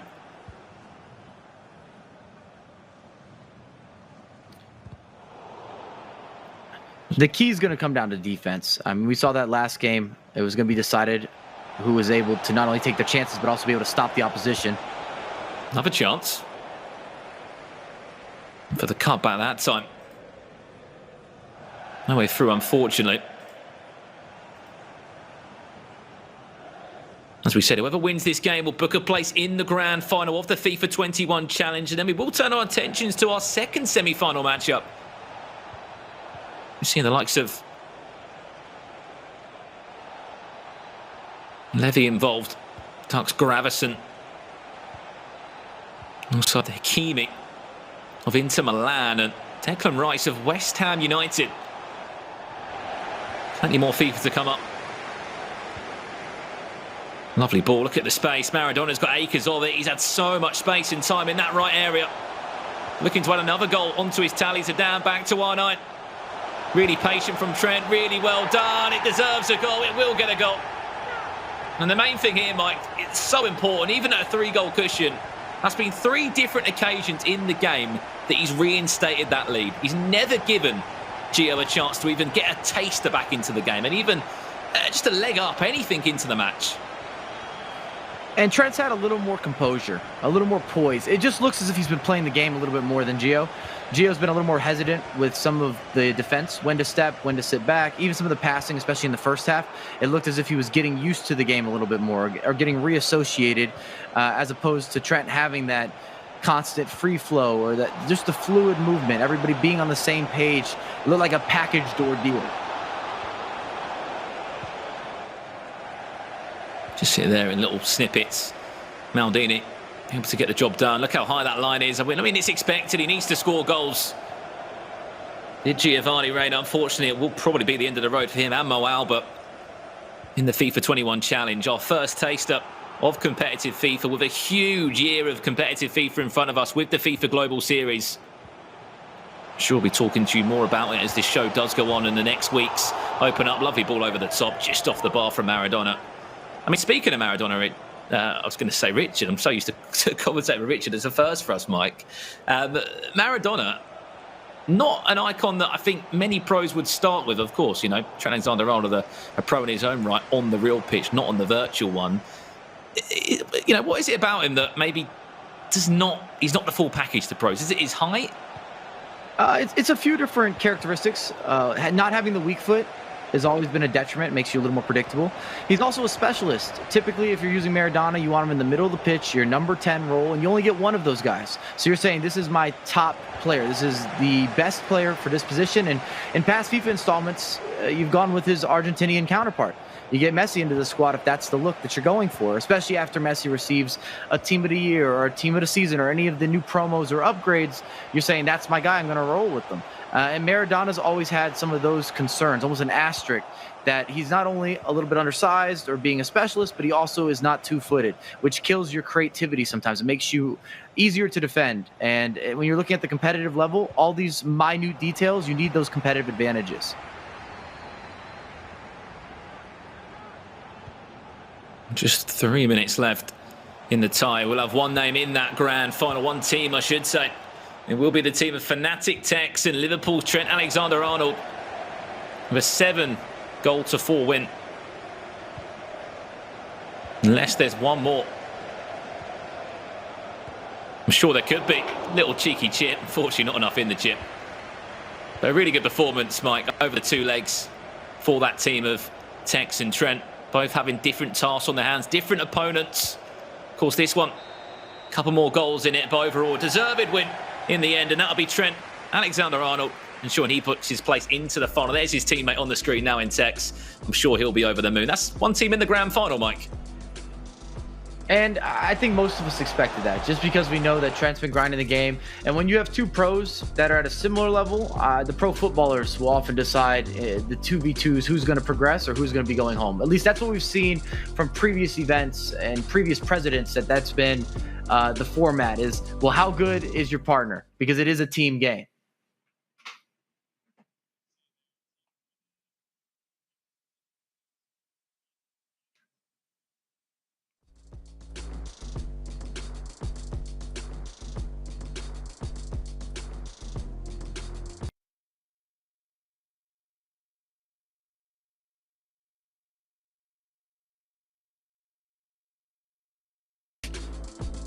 We're excited about that because we're going to have the opportunity to talk to these guys. They both won their respective legs.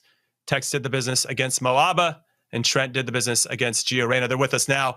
Hey, guys, how's it going? Congratulations. Trent, I'm going to go to you first. So you're awesome on the real pitch. You're awesome on the virtual pitch. Does Trent Alexander-Arnold have any weaknesses? Like, are you not good at ping pong, golf? Like, is there something in your game that we can be like, at least we can beat Trent maybe at this? I don't play golf, so maybe try golf. And Tekkz, you talked about how you've been playing a lot of the game, but you've been playing mostly against casuals, the weekend league. This is your first pro matchup. What were your takeaways? What did you learn from playing MoAuba? I can't defend, to be honest. Like, he had so many chances, but listen, when the skill moves get going, it's good to watch, isn't it? So I'm here to entertain the people.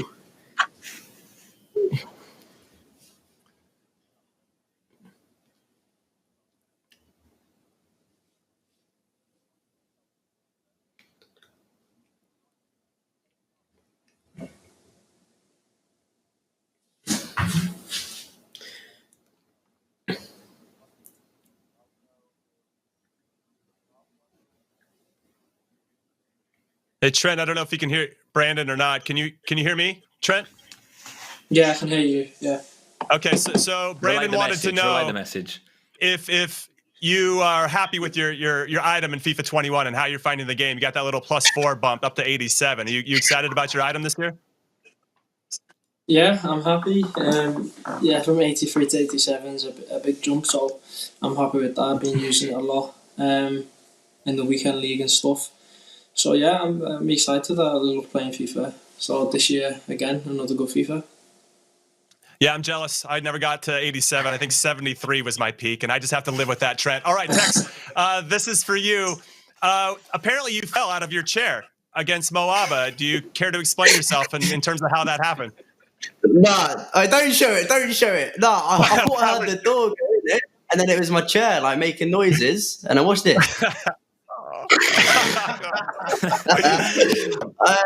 I'm happy the audio is muted because I might have said some bad words after. That is unbelievable. And I love that you're comfortable enough not to be wearing shoes as well. Well, Trent and Tekkz, congratulations on getting to the final. We'll catch up with you guys very soon. All right, safe. All right, guys. So we have our next matchup in the semifinals coming up next. Achraf Hakimi versus Declan Rice. It should be a good one. Don't go anywhere.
Welcome back, everyone, to the FIFA 21 Challenge. We hope that you're enjoying your time with us in that first semifinal.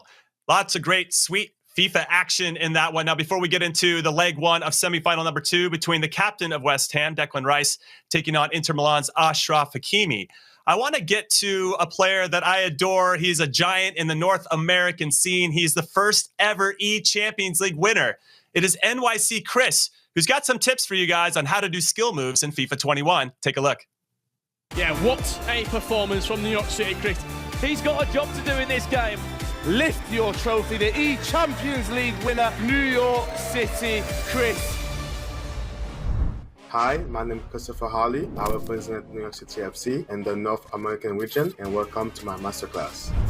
In order to get better at FIFA 21, you must master those skill moves. Let me show you some of my favorites. So for the new feint turn, all you have to do is when the player is running in the direction, you just flick it in the opposite direction. So the right stick, down twice. And for the running flick shot, while you're sprinting, you just do a flick shot and the player will just do that running flick shot speed boost forward. So in this clip, I'm going to show you how to do the feint turn and the running flick shot for a speed boost. So first, I have the ball with Werner. I do the feint turn to get some space, I do the flick shot, and I shoot near post. The feint turn is very good to use to get some space between you and the defender, and to also put it on the player's shrunk foot for a shot. And also the running flick shot is a good speed boost to even get more space. To add both is a good combo. So for the next skill move, I'm going to show you how to do a ball roll in a 1v1 situation with the goalkeeper. So here, 1v1 with the goalkeeper, with my striker. Most people will try to shoot it early to try to chip it, but the most effective is just to do a simple ball roll.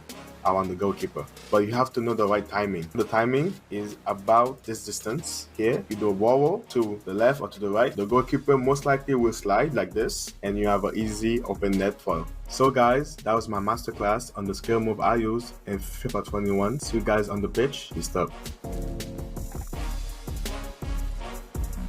All right, if you want to watch more of Chris and the FIFA 21 Global Series in the North American region where I hang out, here's a list of the broadcasts you can catch all season long. And as always, for more information to answer all of your questions about this whole process, go to FUTChampions.com.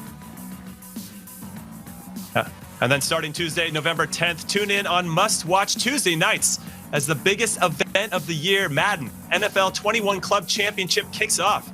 Catch the best Madden competitors in the world compete to represent their favorite NFL clubs and their share of a $750,000 prize pool. That is some cheddar. And coverage begins at 6 p.m. Eastern Standard Time.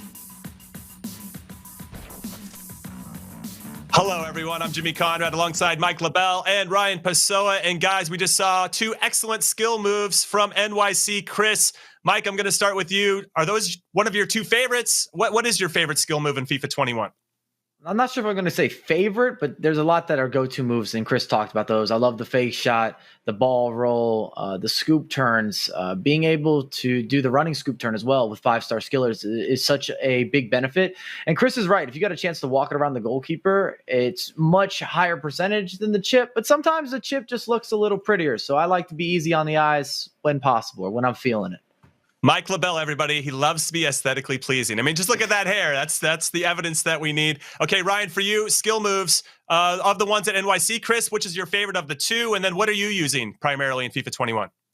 Well, I would say the running fake shot, it's not necessarily a skill move, but it's just a mechanic this year that is extremely beneficial just to get past defenders. If they're at an angle and you fake shot it inwards, they're most likely going to probably lose the ball unless they tackle at the right instance. So I say it's very effective this year.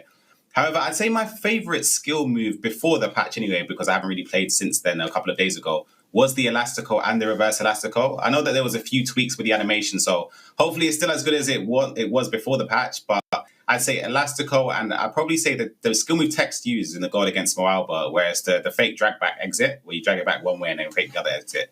That this year is a lot easier to do than previous years, so I'd say that's also one of my favorites. I look forward to watching you guys chain all these skill moves together. It's one of my favorite things when watching top-level FIFA. All right, let's talk about our next team. It's Inter Milan's Achraf Hakimi and Levy. Ryan, I'm going to throw it to you. What do you like about this partnership? I think it's a great combination. I personally haven't seen Hakimi play, but I know a lot about Levy. We used to play against each other, match up against in weekend league and in pro tournaments as well. So I know how good he is, and I'm hoping to see him kick on this year and do well because we saw how good he was on FIFA 19. And Hakimi, you never know. As Mike mentioned, in all honesty, the difference is going to be between the pro footballers because the skill gap between these players already are at the highest level. So it's going to be tighter games than the pro versus pro or the footballer versus footballer, I mean. So it's going to be interesting to see how much Hakimi has played FIFA 21 against Declan Rice. So you never know who's going to come out on top. Well, we all know about Achraf Hakimi bombing forward with multiple top teams in the world, but we don't know maybe as much about his teammate. Let's learn a little bit about Levy.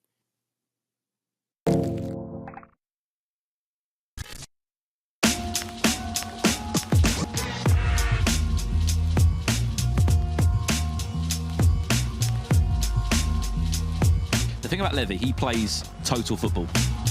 There's Levy from the restart here. He's going to be looking for the first opportunity, and Neymar's got some space to drag back and the finish. There it is. Levy takes the lead. If you don't know him, a Dutch FIFA pro. And again, it is absolutely wonderful from Levy. This man, he's an artist in front of goal. He's a very, very good talented player. Levy is a top player. I was really impressed. Everyone should be impressed.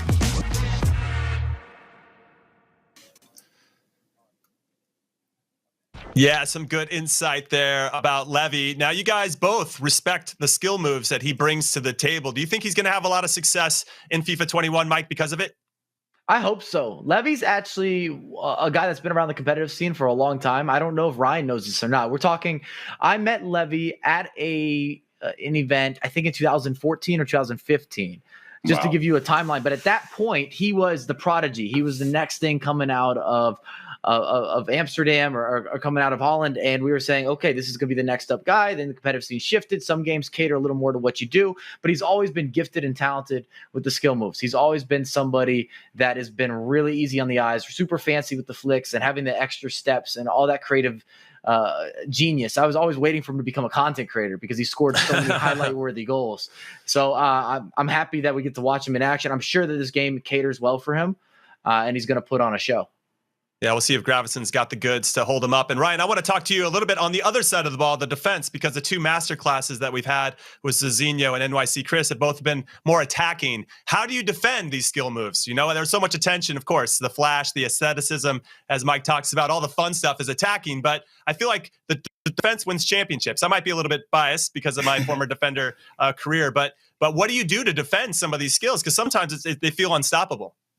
Of course, it's a bit difficult because this year we do have the skill chaining back. So it's sort of a thing where you want to give your opponent maybe a yard or two extra space, because if he does do an elastical and you're touch tight to him, he's going to skin you and he's gone, because the recovery speed this year, it's not as quick as previous FIFAs. So let's say this year somebody gets by you with a skill move to try and track back and recover, unless you've got substantially more pace than the player on the ball, he's gone, basically. So I'd say jockeying back, giving your player an extra yard. And I'll also say trying to cut passing lanes as high up the pitch as possible. Something I've noticed has been extremely successful this year. I don't think manual interceptions are as useful as they were last year. This year, I don't think they're as good as they should be. But I still think it's a viable way just to try and cut short your opponent's attacks higher up the pitch. All right, so I was going to throw a question to Mike, but we got our special guests in right now. Achraf Hakimi and Levy are going to be joining us ahead of this match. Guys, great to see you. Thank you for being a part of this. Hi, guys. All right, looks like Achraf might be frozen at the moment, so we're going to go to you, Levy. How are you preparing for this one? How much practice have you taken into this event, and how are you preparing for Gravesen, who's an excellent player? Yeah, well, definitely it's been hard because I haven't been playing a lot of vs Pro yet. I've been playing on Xbox as well this year, so I had to get the PS4 account, and I've been training the last couple of days and mastered some new things. But yeah, Gravesen is a great player, so I'm really excited to play him. All right, Achraf, my question for you is, how much practice have you been doing, Achraf, and do you play a lot of FIFA in general with your teammates?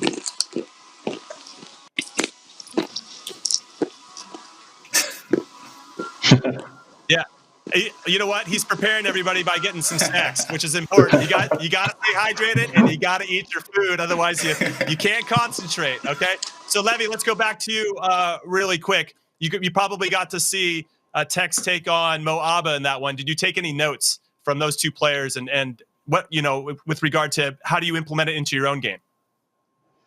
Yeah, I saw the match, and yeah, they're the best two attackers in the world, I think. I think it was crazy. Oh, I hear somebody talking in my ear as well. Ah, he's in.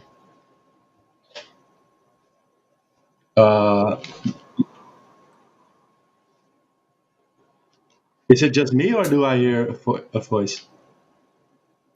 I'm in your head, Levy. You're always thinking about me, and I really appreciate it. It's not your fault. I often hear Jimmy when I don't want to hear him either. I actually think it's a dream. Feeling. Others consider it a nightmare, Levy. I don't know what to take from it. Levy, I don't know if you good? Oh, sorry to sit into. Go ahead, Ryan. Go ahead. Oh wait, is Levy here? Can you hear me? Yes. Yeah, I hear you. Okay, yeah, sorry to butt in there, Jimmy. I've got a question for you, Levy. Do you have anything on the horizon that you're looking forward to for FIFA 21, perhaps either in the game or out of it, or things that you're looking forward to mostly this year? Well, I just want to be back at the top level as I was in FIFA 19. FIFA 19 was one of my best years, and I made the transfer to M10. And I expected a lot from myself in FIFA 20, and it didn't really come out of it. Also, the move to PS4 was really hard for me. So I'm happy to be back on Xbox, and I really want to go just to be back on the top. That's my main goal now. I'd like to build off that as well, Levy. Nice to see you, by the way. Yeah, nice to see you. Always a pleasure. When did we meet? It was like 2015, right? I was talking about it earlier. It was many years ago. You were the Dutch prodigy at the time. Yeah, maybe earlier. I think it was in South Korea, like 2012 or something. I'm not sure, but it was a really long time ago. just to give you guys, some perspective how long some of the competitive players actually date back. But I got to say, this game, at least at face value, looks like it would cater towards how you play. Do you feel that way as well because of all the different combinations? And you've always been a really creative thinker with how you break down defenses and with the 1-2s and just the quick passing and movements and the dribbling intricacies. Have you felt that? Have you felt that you're getting some massive advantage in this year's game compared to last year? Yeah, for sure. I struggle less than last year with attacking, and that's really benefiting me because my main goal is to score more than my opponent, and I think this game is perfect for that. So I'm really happy with the game. It's not perfect yet, but I'm really happy compared to last year. So yeah, hopefully I can show some of it, how I attack and what I do. All right, well, we're excited to see you perform. Best of luck with Ashraf, and hopefully you got some big news coming in the future. Thanks a lot, guys. Thank you. All right, there is a good interview with Levy and Ashraf, who was snacking. Again, everybody got to hydrate. You got to eat. You're going to get a little woozy otherwise. Now let's talk about our next team. We have an Englishman with a Spaniard. It is Gravesen and Declan Rice, captain of West Ham. Mike, talk about these two guys. Well, I've known Gravesen very well, both on and off the pitch. He's one of the most well-liked professional players, also a massive content creator. And he's always kind of been the guy after Alfonso Ramos that people have been saying, well, this is the next guy to watch from Spain. He's going to be a champion. And we saw that in the La Liga. So that was a big success story for him. And he hasn't necessarily broke through where he's been a top 10 player in the world, but I think that he's on the cusp of making that happen. And then with Declan Rice, I don't know anything about his FIFA ability. I'll be very transparent with you. And that's going to be a reoccurring theme with a lot of these pro players. We see them tweet, we see them talk about playing the game, but playing against your friends or teammates in the locker room is not the same as going online, playing in front of thousands of people, getting into Ultimate Team, and then there's new pressure, and then there's also new levels. All right, well, Declan Rice is a mainstay for both West Ham and England, but his teammate is also a mainstay in the Spanish FIFA competitive scene, Gravesen, also known as Jaime Alvarez. That's his real name. I didn't know that until right now. So let's take a look at getting to know Jaime Alvarez, Gravesen. Take a look.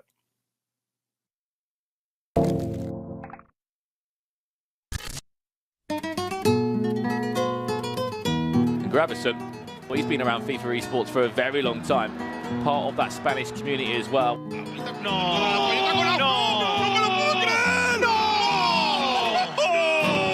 ¡Qué golazo! ¡Gol, gol, gol, gol, gol, gol! He's looked so impressive as well, Gravesen. Unbelievable attacking play. He won the virtual La Liga. Proclamarse campeón de España, Gravesen! Ducks Gaming's Gravesen. He's in pole position. Chance for two, maybe for Gravesen. Back to goal, and he's done so well with Neymar. And still seems on fire.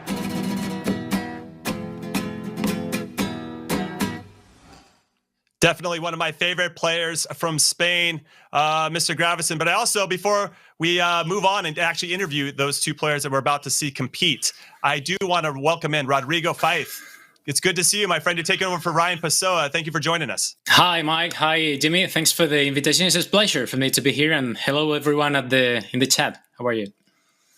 Hopefully they're living the dream because this is an amazing event. Now let's bring in our two competitors that are going to be competing next. It's going to be Declan Rice and Gravesen. Guys, thank you so much for being a part of this. No worries. How are you? Good? Look at this hair and face. I'm always good. Look at this. Okay, so Declan, first question for you. How good are you at this game? I think that's what everybody wants to know. We have no idea. Are you like a ninja of the game? You're kind of a quiet assassin that goes and dominates everybody on your team, or are you kind of middle of the pack and you're just hoping for the best? Hope is. No, I put myself probably middle of the pack. I'm decent. I'm struggling this year with the defending side of it, but I'm getting the hang of it now. I'm trying to get on Gravesen's level. I don't think that's ever going to happen, though. But I'm so happy that he's my partner, and hopefully we can win it. Gravesen, welcome to this stream. I was wondering, because everyone is wondering right now at the moment, because no one knew that your real name is Jaime Alvarez. Why do you choose Gravesen as the nickname, first of all? I was a Real Madrid supporter back in the years, so I just kind of liked him. You know, he became kind of popular here in Spain, not because of his skill, maybe but he had the charisma. So no, I just liked him. And Jimmy, I know you tried to call me Jaime, and I love it, but you can call me Jimmy as well. My brother calls me Jimmy. Yes. That is a fun fact. I'm going to call you Jimmy from here on out. That was unexpected. I didn't see that coming. Declan, first off, how are you? I'm looking forward to all the action. I'm doing well. We always review and talk about all these foot items and analyze, but we rarely get the opportunity to actually talk to the pro. So when we look at your foot item, what do you think they did right? Where do they maybe have a mishap? Where are you happy? Where are you unhappy? Yeah, I'm disappointed with the card. I wish you could have still kept the stats up there. Last season I was lucky enough to have like a team of look, there it is. To be sure, I don't know what there is to like about it. 2-star skills, 3-star whatever. But he does a job. He does a good job. So look, I have to be happy, I suppose. I'm on the game and I'm grateful. Gravesen, would you use Rice item on FIFA to compete every weekend or not? Oh, that's a tough one. Maybe next to Hullet, maybe. I think he could be a good partner, but looking forward to his team of the season card. I definitely use that one. And this might be a question actually for both of you, and just separate answers. From what you've already seen between the pro footballers and then also the pro FIFA players, Gravesen, please, you start off. What did you notice? What are your takeaways? Because a lot of people haven't played a lot of pro versus pro matches. I've played a couple of pro versus pro matches, and maybe you can see my setup. And early before you saw the Cecinho talking about the creative ROMs, and he was in the same setup because he lived in my house for a week, and we got to play some pro versus pro matches, and he's a really, really talented player. So yeah, maybe not as much as I would like, but I think the game is much better than last year. And I think it's all about defense this year, because the offense is kind of really easy for us. You have seen Tekkz doing wonderful things. So I think it's all about the defense. Well, Jimmy and Declan, best of luck to you guys in your matchups. And we'll hope to see you guys in the final in a little bit. All right, now let's get to leg one. Declan Rice versus Achraf Hakimi. I'm going to throw it over to Richard Buckley, Ryan Pessoa, and Rodrigo Faith. Take it away, guys. Thank you very much, Jimmy, being holding down the ship as always. How is everybody doing at home? You're going to be joined by myself, Richard Buckley, Ryan Pessoa, and Rodrigo Faith throughout this next semi-final tie. It's going to be a good one because, look, I know a little bit about Declan Rice's FIFA ability because I had the opportunity to watch him play Rio Ferdinand back in around June time in sort of an exhibition match. Declan won 3-2. So Declan Rice has got a bit about him. All I'm going to say is Declan Rice can play FIFA.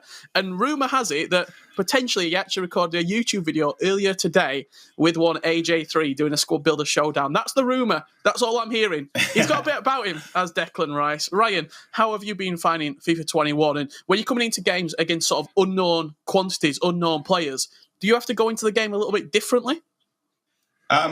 It was good to be here, Rich. But me personally, I'm loving FIFA 21 compared to FIFA 20. I feel like it's built around more of an attacking sequence rather than last year. You were able to sit deeper and defend, whereas this year you can still do it, but I'm still going to be able to create a lot more opportunities than last year. And as you said, against an opponent that you don't know much about, it works both ways. You could technically go into a game against someone you know so much about, you've researched them, you've watched things that they do, you try and prepare for the little things that they're used to doing. However, what if they switch that up? They could change completely the way they play, which catches you off guard, so it could work against you. Sometimes there's such thing as over-preparing. So that's the thing you can be wary of. And against someone that you don't know, it works both ways. Maybe they don't know much about you, so you can do things that might catch them off guard the same way when you play against somebody else. So for me, it doesn't really matter. It's about getting into this game right here. It's going to be Declan Rice and Hakimi kicking us off in this semi-final tie. Last time we saw Hakimi play at a sort of a somewhat competitive level, he lost in the round of 16 in the Stay and Play Cup earlier in the year, 2-1 to Jesper Karlström, who did go on to make the final, losing to Mo Darami of FC Copenhagen. Here we go. We're getting into the game. I'm looking forward to this. Rodrigo, is there potentially a little bit of bias towards Ducks in this game, or are you just looking forward to seeing a good game of FIFA? Well, what I really like is to watch a great game on FIFA because, FIFA 21, I think, has improved a lot, if you compare it with FIFA 20. But, as long as I'm the content creator for Ducks, Team Dux Gaming here in Spain, I'll be very reliable, to what my guy is going to do. But, I think Hakimi is going to make a really, really great game because last year, I think it was in the summer, I saw him competing and he's amazing, believe me. Yeah, he's very, very good. Here we go. Getting our second semi-final here in the FIFA 21 challenge underway. It's going to be Declan Rice kicking from left to right for Dux Gaming. It's going to be Hakimi from right to left in the Inter Milan home kit. Just seeing how we're getting started here. It's going to be 4-3-3-4 for Declan. Neymar, R9 and Garrincha as the front three. Pele, Mateus Hullet, Roberto Carlos, Maldini, Walker at centre-back and Carlos Alberto in at right-back. Ryan, what's your first impressions from that starting 11? It's a solid team. It's much better than what we saw in the previous game where we saw Pirlo on the pitch and a three at the back. It was a bit of a suspect choice there, but I'd say that Declan Rice has a good structure with the team he's built. It's interesting to see Kyle Walker in that centre-back, the informed version. I personally used him for my team before I've changed to Joe Gomez, and he's such a very good defender, especially with his recovery speed. Oh, what's that? Oh my God. I told you Declan Rice has got a bit about him. This man knows how to play FIFA. Rodrigo, what a start. My God. I was looking at the formation with those 4-3-3, and I was like, okay, I would rather prefer a 4-2-3-1, which is like the most used formation right here in Spain right now at the moment. But it's great. It's great. I love Rice. I love it. Declan Rice. What a start to our second semi-final here. He's got his eyes on a Trent and Fnatic final, has Declan Rice. Very enjoyable start to the game here. And going 1-0 down, Hakimi, we saw in the first semi-final between the Fnatic and sort of Focus Clan, where we watched that game. The game was separated, Ryan, by the professional footballers. If Rice gets a lead here, 2-3 goals, going into that second game between the pro FIFA players, I should say, the game's up for grabs, but Hakimi answers straight back. What a game we've got here. These are footballers, not pro FIFA players. I like that build-up from Hakimi, I'll be honest. It was slow, it was structured. He knew what he was aiming to do. He got the ball into Zion, who buries it, to make it one apiece. And again, as Rodrigo spoke about Hakimi in the summer where he played in a tournament for the Stay-at-Home Cup. And he's very methodical with the way he's playing. And I feel like that could honestly catch Declan off guard because Declan said he's not that great. He's struggling this year defensively. So if Hakimi's able to create that many chances, you never know what could happen. This is going to be an absolute goal fest. I'm already calling it right now. Hakimi defensively doing well, winning the ball back. He's unbelievable set of players. I mean, we dream about teams like this. Rodrigo, you played a little bit of FIFA 21. Who is standing out for you so far on the pitch? Do you have a favourite player that you've been enjoying using thus far? Yes, Rice. He's the best item on FIFA right now at the moment. I don't really care if he has that 79 overall. Hakimi. Oh my God! Oh my God! Whoa! What am I seeing? What he did? Is this Hakimi or Donovan Hunt? Oh my my God. gosh! La Croqueta inside the box, looking for the finesse shot. You say La Croqueta in English? I mean, that's just my accent, Rodrigo. That was great, man. Richard, that was really amazing. I feel like I'm home right now. That's the first time someone's... It's the first time someone's ever praised my accent. He's in down the line, though. Hakimi with Neymar. Look at all that space at the back that can be exploited here. A couple of fake shots, like a getter as well. With Neymar out wide. This is beautiful from... Oh my God, Hakimi! No. Oh my gosh. What am I Incredible. seeing? I'll tell you so, Hakimi really nice at FIFA, you know. I mean, it's great how he controls Neymar. It's my favorite item so far here at the FIFA 21, and I think he uses him really nice. Yeah, I can back that 1,000%. Neymar, I've got him in my FIFA 21 squad as well, and he just feels different. It's quite hard to explain what it is, what stats. I mean, obviously he's one of the best rated attackers in the game, but when he gets the ball, it just seems to move a little bit differently. Obviously, as well, the custom rainbow flick that he does possess is exquisite this year. If you've not used it with Neymar, that's a skill move, and it's an animation that just, it looks so slick. Chance here for Declan Rice. He is onside. Cross does get blocked by Ruud Gullit. It's going to be a goalkeeper on the corner. He has switched it up.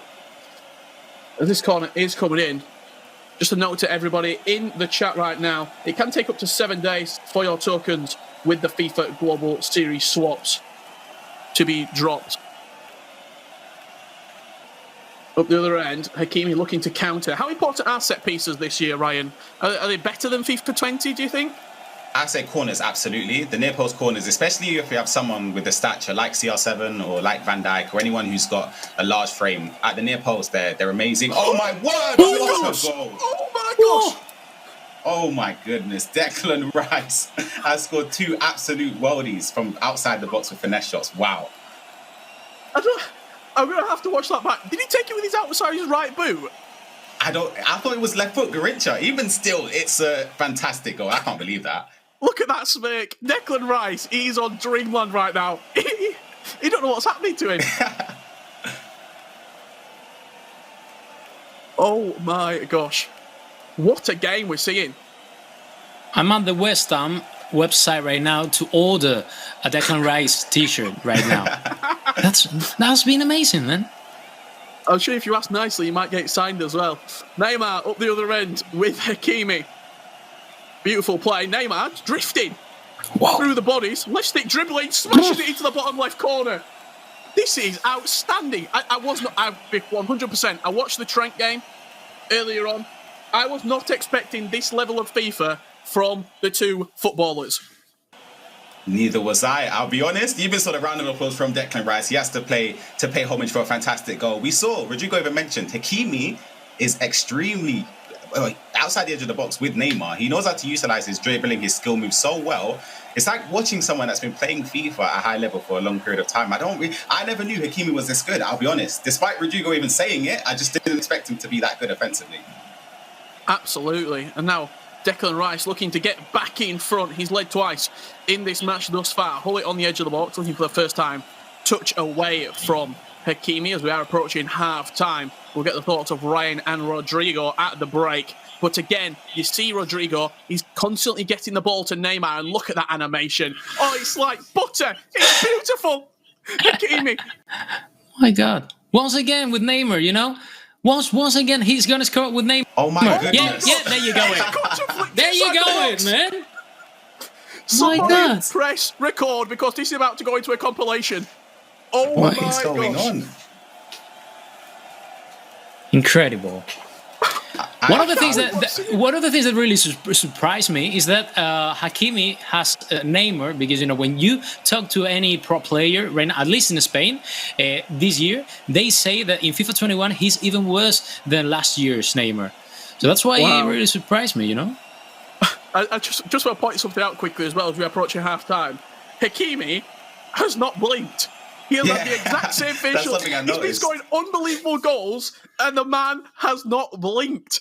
Corner whipped in, and it's found the hands of Thibaut Courtois. Ryan, just quick overview of that goal. A Kocha flick inside the box?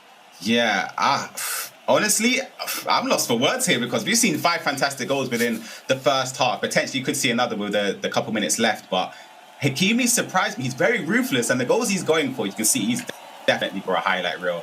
He's here to end Declan Rice's FIFA career with some of these goals. And with Neymar, you see it here. This is ridiculous. It didn't work out that time, but he's extremely skillful and he knows how to use the right skill moves at the right angle, at the right time to lead to goal-scoring opportunities. What a game we are witnessing right now.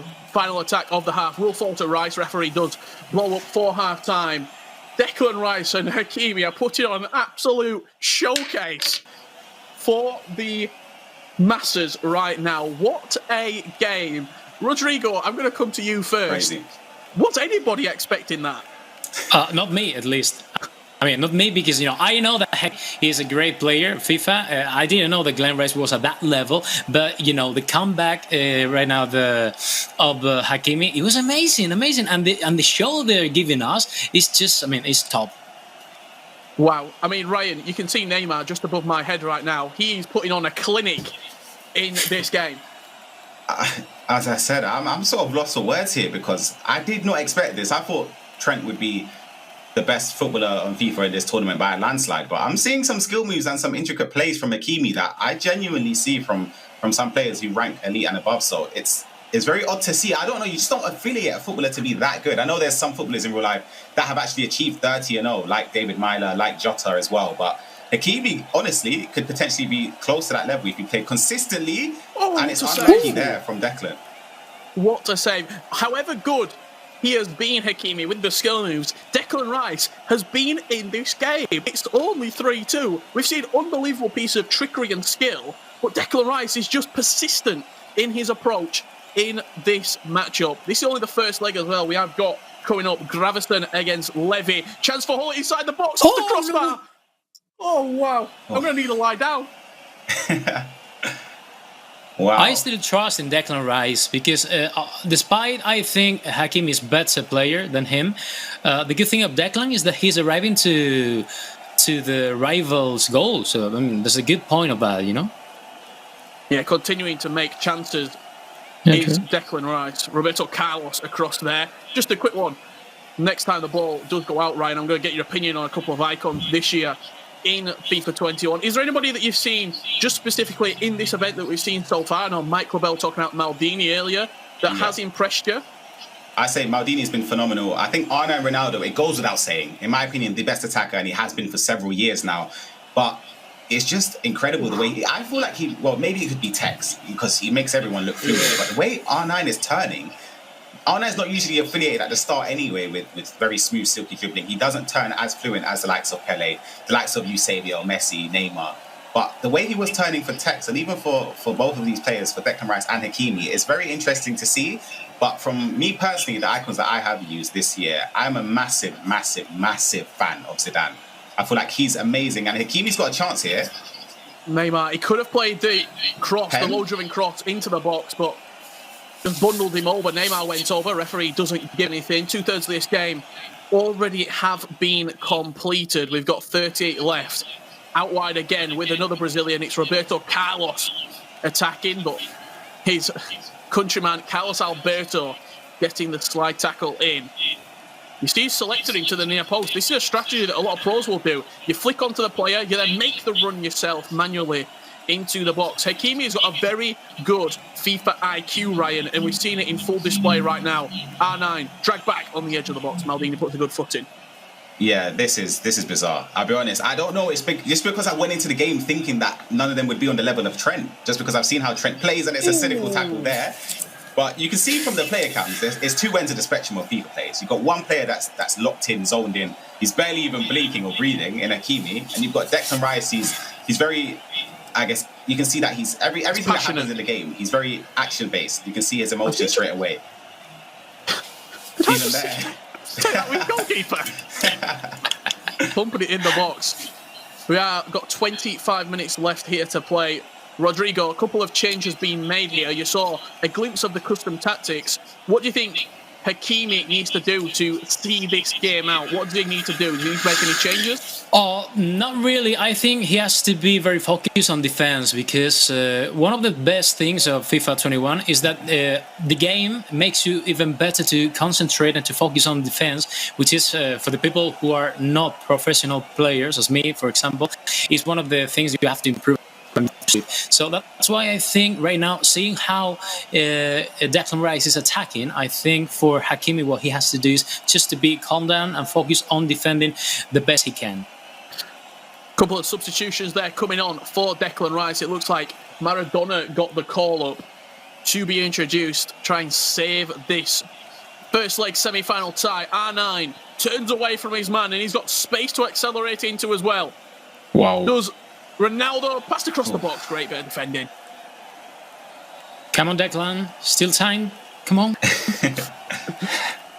I want to speak on what you mentioned, Rich, about trying to withhold a lead on FIFA 21. It's a little bit different than previous years. Of course, you've got the basics of perhaps changing to a defensive formation, altering your tactics to be slightly more defensive, have a few more players contribute defensively.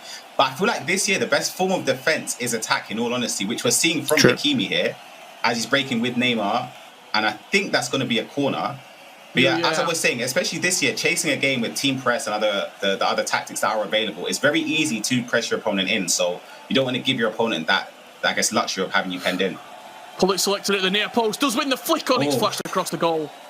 And Rice could actually keep that in, and he does with Roberto Carlos. Is there a counter-attack potential on the cards? Just having a quick look at the mini-map, it's something that you certainly should try and utilise in your game. If you're watching at home, the mini-map can be a big aid in your FIFA sort of repertoire.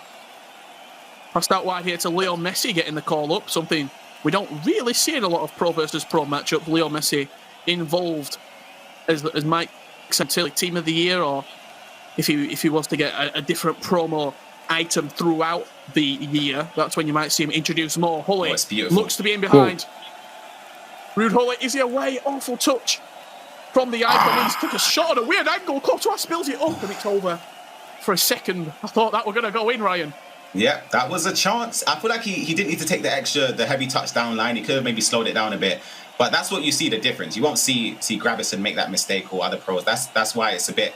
Oh my goodness! Yeah! What am I seeing? Whoa, man! He's the man. Come on, Rice. Congratulations. Oh my goodness! Completely unbiased here from the commentary box. What a finish from Pele. Oh my god, I do absolutely love that animation though, Ryan. That finesse shot where the goalkeeper doesn't even move.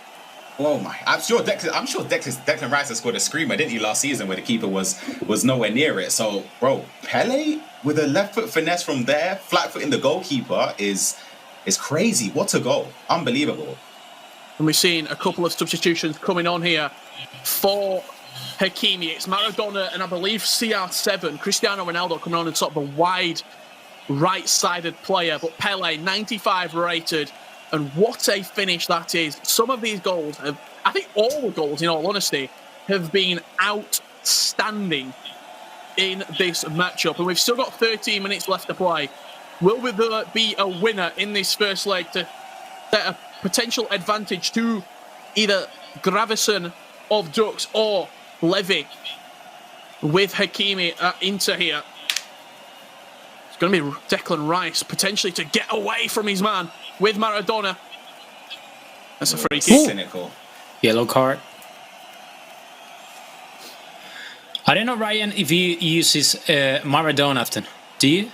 No, I've never used him, but it's a thing where you think he would be great on FIFA because he's nimble, he's smaller, he'll be able to turn quicker. True. But just because of the 3-star weak foot, it sort of puts me off. But again, weak foot this year is not as important as it has been in previous years, so maybe he might be a bit more effective than he was, let's say, on FIFA 19 or FIFA 20.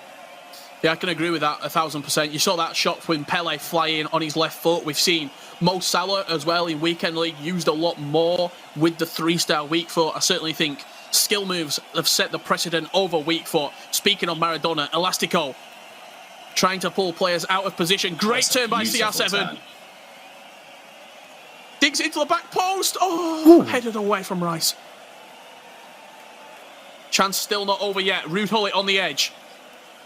Looking to build up through Rude Hully. R9 Ronaldo. Whoa. Is he onside? Oh, no. Goodness. He's missed. I thought he was in. Wow. My God. Lifeline, Ryan. That never misses R9. R9 Ronaldo there.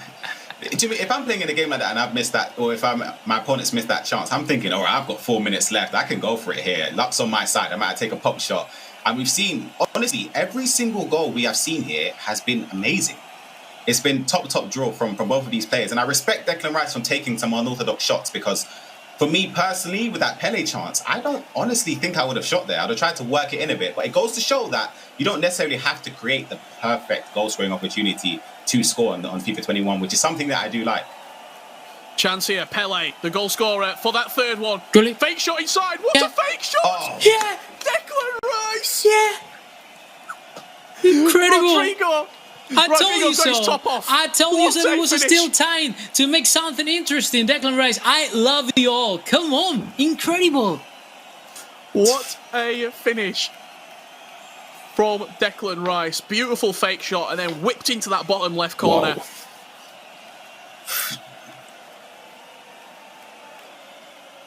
Pele, one final attack here to potentially extend that lead. But it looks like that is going to be it. What a game. Fair play for both players. Round of applause. Unbelievable. Declan Rice with a huge win. 4 goals to 3. And an absolute slobber knocker between these two. Oh my goodness. You see Gravesen there. He's got to be happy, Ryan. Yeah, definitely. I wouldn't complain if we got to watch that again for a leg 2. Maybe if I'm Gravesen, I'd let Declan play because that was extremely entertaining. As I said, I didn't expect that, but that goes to show FIFA 20 FIFA 21 can be a fantastically entertaining game. And you see 4 goals to 3 after leg 1 here in the FIFA 21 challenge. We've got a great game coming up in a few minutes' time. Don't go anywhere. Gravesen against Levy.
Welcome back, everyone, to the FIFA 21 Challenge. Very excited to be here with you guys today. Before now, we could get into the second leg of the last semifinal before we get into the semifinals. And what a crazy match that last one was between Declan Rice and Achraf Hakimi. What a finish that was. Declan Rice, Hakimi, both absolute ballers. I have a fun fact for you guys. And the fun fact is this. Some of the esports teams in the FIFA Global Series have competitors that live on multiple continents, which I love because it just proves that this game brings people together from all over the world. And one of those teams is FUTWIZ. And as they say, the sun never sets on the FUTWIZ empire.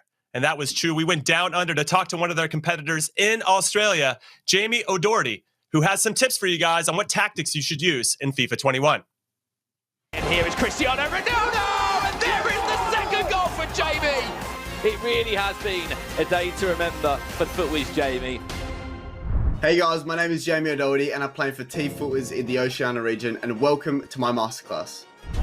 One of the most popular formations to use in FIFA 21 Ultimate Team is the 4-2-3-1 formation, and today I'm going to show you guys a few key instructions you can use to help yourself in defense and attack. Okay, to start in the instructions part of your squad builder, what we want to do first is we want to work on our defense with stay back while attacking on both left and right back. It will help a lot for the counter attacks on FIFA 21. So as you can see here, when my opponent turns with his striker, my right fullback is in amazing positioning where he stops that through ball. But if I didn't have stay back while attacking on, my right fullback could be higher up the pitch, leaving myself exposed for that counter attack and an easy through ball into goal. And next is going to be also defensive with stay back while attacking on your two centre defensive midfielders. But also you want to put cut passing lanes and cover center. Works really well so your center defensive mids don't drift out wide and there isn't a massive gap in the middle. So as you can see here, when my opponent has the ball with his striker, if I did not have the cover center and stay back while attacking features on both my center defensive midfielders, the opponent would have found it much easier to penetrate through the middle of the park and through my defense. And last, we're going to do with our attacking is our right and left attacking mid will be get in the box while you're attacking, as crossing is very useful in FIFA 21. You want your wide players to be darting inside and getting that run inside the box. So as you can see here, without this instruction set on my wide attacking player, he would probably be outside the 18-yard box and therefore limiting my crossing options. So there's my masterclass on the 4-2-3-1 instructions purely for FIFA 21. I hope it helps you guys get some dubs in the weekend league and take your game to the next level. If you guys want to watch more of Jamie and the FIFA 21 Global Series in the Oceania region, here's a list of the broadcasts you can catch all season long on twitch.tv/EA Sports FIFA. And as always, for more information and to answer all of your questions, go to futchampions.com.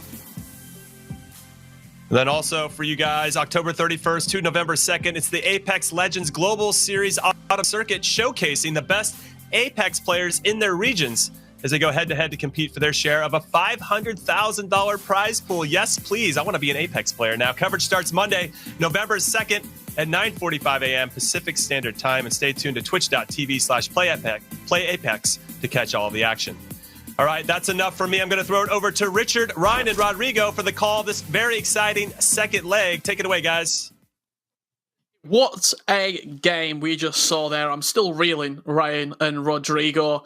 Just having a quick look back at that game when we're just getting ready for a second leg. I still can't believe what we saw. Declan Rice, 4-3, giving Ducks the lead. Ryan, just talk to me about that game. If we can see anything like that going forward in this game, then it's going to be another thriller. But I was stunned. Some of the goals I saw were highlight reel worthy. So I'm interested to see after the tournament which are going to be the top goals, because you could honestly pick any goal from that game. It was amazing. Rodrigo, you're a Declan Rice fan, aren't you? Forever now? Yeah, I must confess, I just was on the phone texting, Pablo Fornal, which is Declan Rice's partner at West Ham, trying to get a jersey because, I'm in love with Declan Rice right now at the moment. So I think they proved both players. They did a great game and they showed how FIFA 21 is now the best video game ever in the world, because it has been a great spectacle for everyone. Absolutely. As we do get into our second leg, we saw the professional footballers. Now it's time to turn your hand to the professional FIFA players. It's going to be Ducks Gaming and Declan Rice alongside Gravesen with a 4-3 lead here coming into the second leg, whereas for Inter, Levy has got a little bit to do. Speaking of both Gravesen and Levy, we've not seen too much of Levy in the past sort of 12 months, Ryan. It was the finalist losing out to Tekkz in Singapore around 2 years ago, a year and a half ago on FIFA 19. But in that time where you have a little bit, yourself, I don't want to throw shade, but your FIFA 20 yourself, Ryan, wasn't as good as your FIFA 19. How does that work in terms of your mindset coming into a brand new title? It could work both ways, really and truly. You could have one end where someone might use it and it could leave them downbeat going into the next FIFA, or you could go into the next FIFA hungrier just to improve, knowing that the last year wasn't up to the standard required to be amongst the best. But if you understand that where you went wrong and you're willing to change the things that perhaps could take you to the next level, then obviously the room for improvement is going to be massive here. So also for Levy, he made the transition over to PlayStation, which is never going to be easy being an Xbox player for that long period of time. So there's some sort of, fallback for him there. And now he's back on his favorite console, so I'm interested to see how well he'll do. And just speaking on behalf of Gravesen, he's been playing in a number of sort of exhibition matches throughout the pandemic era, I shall say. And since the season was cancelled in FIFA 20, there's been a number of games, a number of sort of celebrity professional football exhibition matches. So this is a very usual scenario for Gravesen. Rodrigo, how good is Gravesen as a FIFA player for somebody watching just a player right now, sitting at home, not knowing too much about Gravesen, chance here for Levy. I'll let you tell me how good Gravesen is. Just after this attack comes in, looks like it will be spiralling out of play. Pele just offside. How good is Gravesen, Rodrigo? Gravesen is really, really good. In fact, he's the best FIFA Pro player in Spain last season. I think last season he did his best. He was in shape for the whole season too. And also, the good thing of Gravesen is that he competes as no one competes. And the good thing, he could be playing really well, he could be playing really bad, that he's going to compete every time. So that's why I think he's one of the best guys right now in Europe, and in fact he's the best one in Spain after he signed for Tekkz. So yeah, I mean, I can back that 1,000%. I've had an opportunity to sit down with Gravesen, and he's a real student of the game. He's got a great mindset for FIFA, and he understands the game as good as anybody that I've really spoke to before.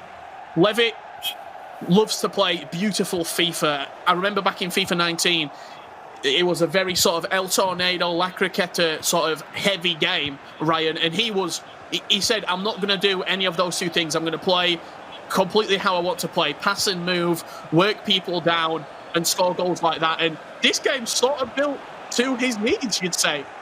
Absolutely, and it's a credit, it's a testament to how well he played and how well he done on FIFA 19, despite not really using those mechanics to his disposal. But again, you mentioned how methodical he is going forward. He has a style of play and he's very disciplined with it. I feel like that's onside, isn't it? Oh no, Ronaldo.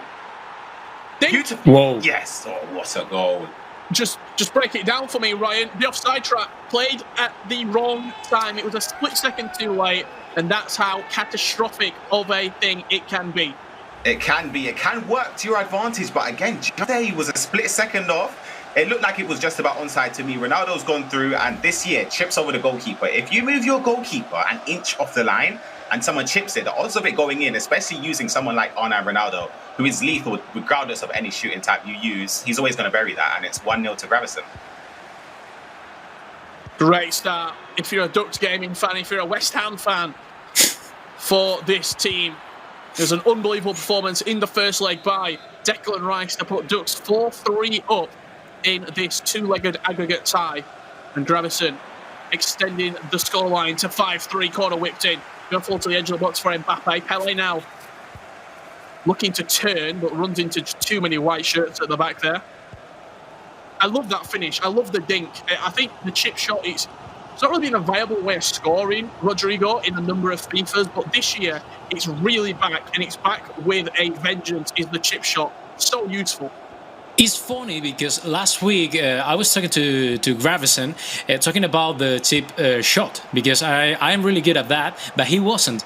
And he was like, okay, I'm not gonna score any chip shot ever. And it's funny because, you know, this is the first play he's against the goal, and then he scores with the chip shot. So that's just strange. So it's a week-long promising major. Yeah, true.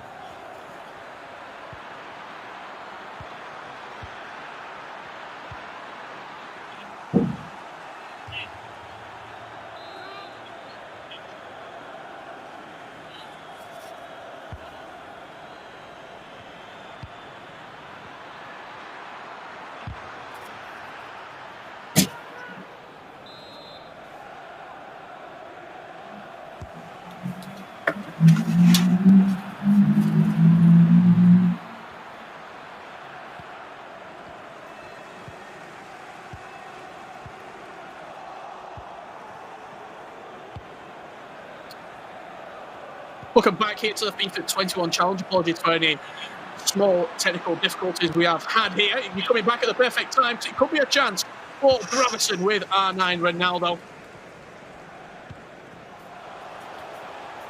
R9 for Levy up the other end, putting in CR7. The Ronaldo's linking up beautifully. We've seen Ronaldo played out wide here. Ryan, usually CR7 would be a central focal point of a team, but he's deployed out wide.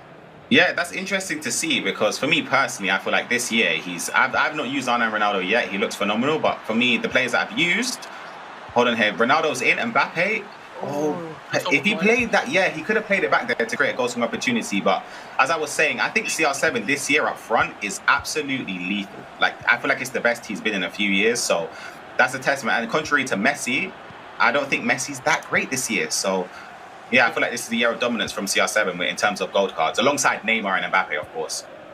Absolutely. I think most of the community can agree with that as well, especially between CR7 and Leo Messi. Ronaldo is dominant in FIFA 21 this year. The game sort of plays around him with the heading and the jumping and the physicality, all attributes that he possesses in great detail. Half-time here in this tie. Rodrigo, you've got to be a happy man right now for Gravesen and Dux. In fact, I am. Not only because of a previous game result with Declan Rice winning Hakimi, because I'm watching right now how Gravesen is enjoying the game. Because as I told you before, Gravesen is one of the FIFA Pro players that really compete at his best at any time. So right now he's enjoying, and he's saying, we're enjoying it, because also he's one of the guys who's playing with the audio, the audience, so that's why he's smiling sometimes. Levy got lots to do in this second half, Ryan. If you were in the coach right now, if you were in Levy's shoes, in fact, what would you be doing at half-time to try and pull this game back for Inter? It looks like Levy's playing 4-2-3-1. I believe he doesn't have a lot of players committing forward to the attack, despite being 2 goals down. So he's got to change something. Whether he changes it now, I personally might give it maybe 15 minutes or so. If the scoreline is the same, or if I do concede, I'm instantly changing from the 60th minute onwards to something a bit, I guess, forward where he's able to commit a few more players. And actually, it looks like he actually might have switched to a 4-4-2. I could be wrong now. Or I could be wrong with the 4-2-3-1. Maybe a slight change at half-time. But again, this year, I feel like it's easier to make comebacks with the way the custom tactics are set up, with team press, with press on heavy touch and things like that. So, he's got a chance here. Gravesen. Ronaldo chop inside the box with Zidane. Real Ferdinand does well at the back for Levy. Chance still not over yet. Zidane. We'll get back to Ryan with his tactical advice just after this attack has been finalised. Ruud Gullit back to Zizou on the edge of the box. Couple of step overs, played into CR7. Back to Zidane. Poetry from Gravesen. One touch passing in around the box. Pele got 3 men on him. Can he create an angle? Looking for R9. Beautiful shot off Rado as well. But with Gravesen is very disciplined. Very, very disciplined. Yeah. And with those corners there, I was going to say anyway. Actually, I'll speak about the tactics which I was speaking on. With team press this year, it's like, for me, in a situation where I'm 2 goals up, I'm fearful if someone goes team press. Just because it's man-for-man marking, there's not a lot of room for breathing, in all honesty. And the way that they're pressing you, narrowing the options to pass out or dribble out into space is scary to defend against. Levy looking to create a chance here. Whipped ball into Ronaldo's feet from Pele. Driven pass with a lot of fizz on it into the Brazilian striker's first touch. He turned into a man, however, for Levy. He struggled to create, Rodrigo. Do you put that down to Gravesen being a better defender, or Levy just not really having the creativity in the final third this game? I think that Gravesen is very complete on the way that he defends really, really well, but he attacks even better. And that way, I think he's very, very complete. And I'm saying Levy, that he's struggling a lot with the attacking. I don't think Levy is bad at attacking, because I've seen like 3-4 times before, and I think he's really nice. But I don't know why he's struggling right now with Gravesen's defense. Yeah, it could be something such as the console, Ryan, switching over and having to get used to it again with how big skill moves are this year, from the controller change, the right stick just in a slight different position. It could be something as small as that. Zidane on the edge of the box for Gravesen, looking to kill this game off. Mbappe picking the ball out wide. Beautiful elastico up against Carlos Alberto, but the Brazilian icon right back does well. When there are 23 minutes left, Ryan, we need something from Levy if you're an Inter fan. Absolutely. He needs to change something now. He has to commit a few more players forward. And this year is something that I really do like, is that last year or the year before, you pretty much were conditioned to use 2 formations that were the go-to. It was the 4-4-2 and the 4-2-3-1 narrow. However, this year, you can use different formations. You can use narrow formations, it's good again. You can use wing formations like 4-3-3. You can also use 4-2-2. You could use 5-3-2, 3-4-2-1. Any formation works if you know how to utilize it, and he's got a chance here. Ooh, great defending again. So anything's really, really viable if you put the time in. I think that's what we're trying to say here. You can play a 3-back if you perfect the 3-back. You can play a 5-back if you perfect it. There's often a question we get asked on these broadcasts, what is the best formation? And it's all down to players' preference. R9 inside the box, up against Vieira, but Patrick Vieira standing strong as ever. I think it's a centre-back, Vieira, actually, that we're seeing deployed here. Oh, that's just off, isn't it? Just about. By the way, I'm getting in some messages from Thibaut Courtois and Borja Iglesias, who are co-owners of the Team Tekkz, trying to say hello to Gravesen and trying to support him. So, well, there you go, Gravesen. You're getting it from the boss himself, Thibaut Courtois, and Borja Iglesias saying, "Let's be winning this, Gravesen." 15 minutes left to go. We've seen a couple of changes coming out here for Levy, Ryan. Neymar and Garrincha brought on. Eusebio also getting the nod. Eusebio this year I haven't seen. I'll be honest. I've not played against one Eusebio, which is weird. I've almost played over 500 games. So Eusebio I haven't come up against. I've also only come up against Messi once. Garrincha I've come up against a few times. He's utilised a lot more this year.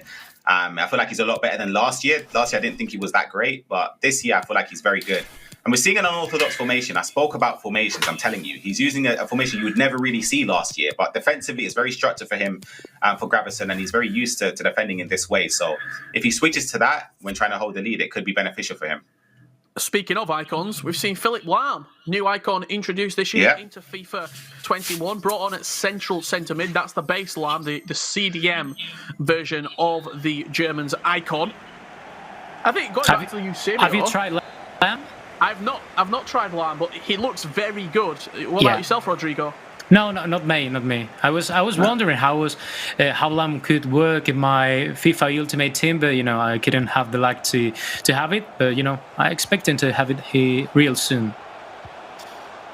Just a quick one on Eusebio. I mean, the price tag that you're paying for that base Eusebio, I think 4.5 million coins. So that could be a little deterrent, Ryan, why you've not seen him used as of yet.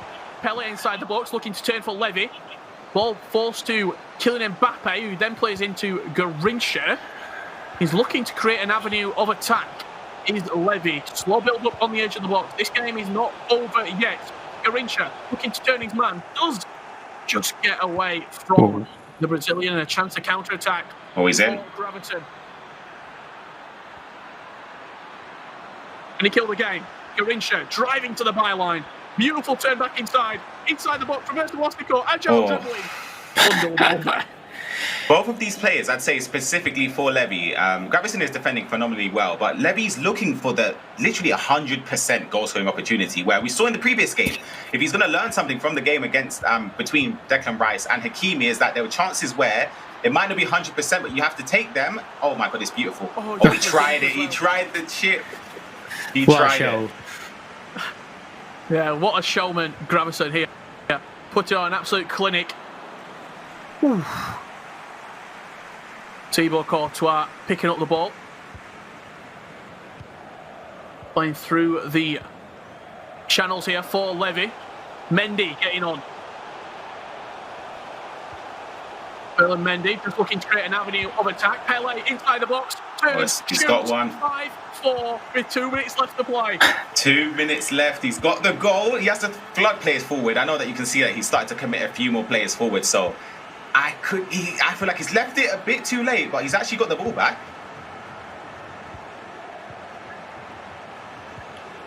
Is that enough, or will there be one final bit of drama here? If this ties out anything, it's drama, but Carlos Alberto winning the ball back and seeing out the result for Gravesen. Both players with a round of applause. Rodrigo, what a game we just saw, and they are your winners, Declan Rice and Gravesen. What a performance from those two. Yeah, we're proud of both. I think Declan Rice was at a high level because Hakimi was a really tough opponent, and I think that Gravesen, knowing as I know Jaime, I think he was remembering all those missed chances in the first half and the second half. But it's been a really nice exhibition, a really nice show, and proving once again that FIFA 21 is a great game. We see the official confirmation of the result there between Team Tekkz and Declan. let's have a look at the bracket and see what our final is looking like. Earlier on, it was Fnatic, Trent Alexander-Arnold and Tekkz winning to set up Declan Rice and Gravesen. That's our final in the books. I am looking forward to this game. What a game it was. I mean, let's just have a look back. I mean, Gravesen and Declan Rice. Declan Rice was unbelievable. Rodrigo, you brought the good luck. What a performance from Ducks Gaming. You've got to be happy. Yeah, I'm happy, and I'm going to celebrate it tonight here in Spain. So, thanks for the invitation. It's been a great exhibition, a great show. So thanks to everyone here, to the organization, and all the people in the chat too. Thank you very much, Rodrigo, for stopping by with us. Ryan, what a game it was. The final is coming up very shortly indeed. Do not go anywhere, because we have Team Ducks and Fnatic taking on each other in the final. This is going to be an absolute cracker. Don't go anywhere.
Welcome back, everyone, to the FIFA 21 Challenge. Wow, some incredible semifinals so far. But before we get to the big final, where Trent Alexander-Arnold takes on Declan Rice and Gravesen takes on Tekkz, we have a little feature for you guys to explain a little bit more about the FIFA Global Series overall and how it works. And our very own Rachel Stringer is here to explain it for us. Ladies and gentlemen, the winner of the FIFA E World Cup, MoAuba! This moment is what every FIFA competitor dreams of. The most coveted trophy in FIFA esports and everything that comes with it. I did your celebration when I won. Maybe you can do a picture like that? Yeah.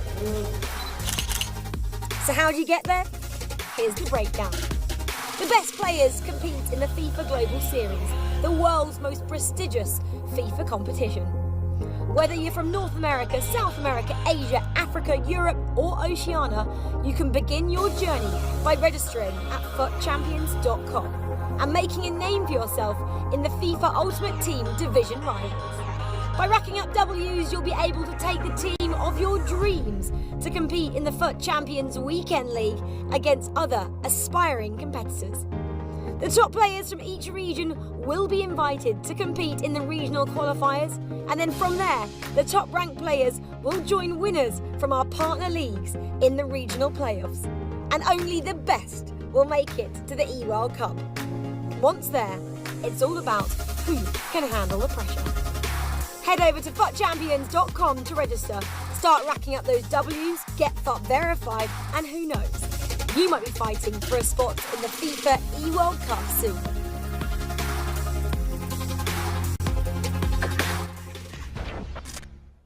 All right, guys, you know that I love fun facts. I have another one for you, and this is to give you the love and attention that you deserve for watching these amazing special events of some of the top FIFA players in the world. And check this out. During the FIFA 21 Global Series, you will have complete control of your viewership rewards. Yes, for the first time ever, you will receive guaranteed rewards for watching the best FIFA players in the world compete at the highest level. So simply link your Twitch and EA accounts and watch at least 1 hour of select FIFA 21 Global Series events live on Twitch, and you'll receive one FIFA Global Series Swaps token for each event that you watch. These tokens are redeemable in repeatable SBCs in FIFA Ultimate Team, with some great pack rewards up for grabs. Also, the more events that you guys watch, the more flexibility you will have to decide which rewards to get. And this is a very important thing to remember, so don't miss out. Link your accounts, watch the FIFA 21 Global Series, and redeem your rewards. All right. Also, this is a fun fact as well. You guys know I'm full of fun facts. It might take up to 7 days for you guys to get your tokens into your account. So be patient. That's all I'm going to encourage you guys to do. Be patient. You will get those rewards. And now let's take a look at this. If you guys didn't know this before, you can log into FIFA Ultimate Team before November 1st at 11 p.m. GMT to get these 9 great esport team kits. My favorite is the Hullet one, with all due respect to everybody else. All right, now we're going to be joined by a very special guest. You guys, I know you know who he is. Mr. Ian Wright, Arsenal legend. Oh my God, what a handsome guy you are. It's so good to see your face. Nice one, Jimbo. How really you doing, good, my friend? Really good, well? Jim. Really good, guys. Really good. Really, you know something? I really enjoyed those games, all of them. I thought Hakimi was unbelievable, man. But it was just like, it's so exciting. You know what I love about it? How quick the game is, man. And can I just tell you something quickly? Before we got here, I pocket called Ruud Gullit by accident because we were speaking. And I'm watching all the games. Gullit is so good. And when you play with Ruud, he never gives it away. He's so good. It's so great to watch, man. Yeah, do you wish that your item was just as good as Ruud Gullit's? Whoa, do you know something? I'll take half of Ruud's, but you know what? I would have taken, if I could have had anything, I'd have a little bit more dribbling. I'd like to think I've done a bit more in and around the box to create a space, but I'll take what I've got, man. I'm happy with my card, bro. I'd like the back door on that if we can get him up to like an 85. We were talking about it off camera. If we can get that dribbling up, I will support that anywhere. I'll give the Mike cosign. I don't know that it has a lot of value in the grand scheme of everything, but I'm with you. Maybe even a touch to the passing too. Get you into like the mid 70s. Just a little bit, man. You know, sometimes I've got it here, man. I've got my card. My card is always close to me, man. I never keep my card too far away. But the fact is, you know, what's been happening, what's been so good, guys, is like when people send in like goals that I score, I actually feel like I'm playing again. It's so weird. When people show me goals, what I finish in the game, it's amazing. No, that must be an amazing feeling. I'm still waiting for my icon card. Maybe one day, Ian. All right, Ian. So give us your predictions for this one. Let's start with the real footballers first. Let's go Trent Alexander-Arnold versus Declan Rice. I'll tell you what, there's Trent's really serious, man. I'm going to have to send him a message and say his face is so serious. Declan is really like, he's into it. You can feel it. But you know Trent. When you meet Trent, he is that guy. He's a very serious guy. But what I saw with Declan's guy is that when he got into the box, I thought he wasn't clinical. He should have just finished that game off. He made it get very close. And what I saw with Trent's team, especially with Trent when he was playing free at the back, lots of space in these wing back areas, man. Lots of space attack from that side. So just in case Mike and Ryan weren't paying attention, Ian didn't actually answer our question. He didn't pick one side or the other. Ian, you're a pro. You know what I'm going to go with? No. You know what I'm going to go with? No. The two guys that I've got a lot of love for, and it's going to be tough. But the way I think I'm probably going to go with. He's really walking right now. I can't. Literally, I cannot. I'm probably going to go with. I can't do it because I'm going to get messages from Declan and I'm going to get messages from Trent. I'm just going to watch it. All right, that's fair. Okay, and then obviously you've been a fan of the other two players, Tekkz and Gravesen, over the seasons. They're both terrific players. Tekkz, you might be a little bit more familiar with. Gravesen's been dominated in Spain for for quite a number of seasons. What do you like about Tekk's game in particular? Because he's like skill move upon skill move upon skill move. So many skill moves, and that fake shot start. You know what? You know what I was going to ask somebody who's got to show me about this standing tackle. I literally can't do it. I just cannot do it. And the same thing with the speed players. They're so quick. I'm going to ask Trent as well. What does he think about that? But I just, you know what I just love the quickness and the sharpness to the game and the way the guys just express themselves in the last third. I'm about vibes. I love the vibes. That's what I'm about.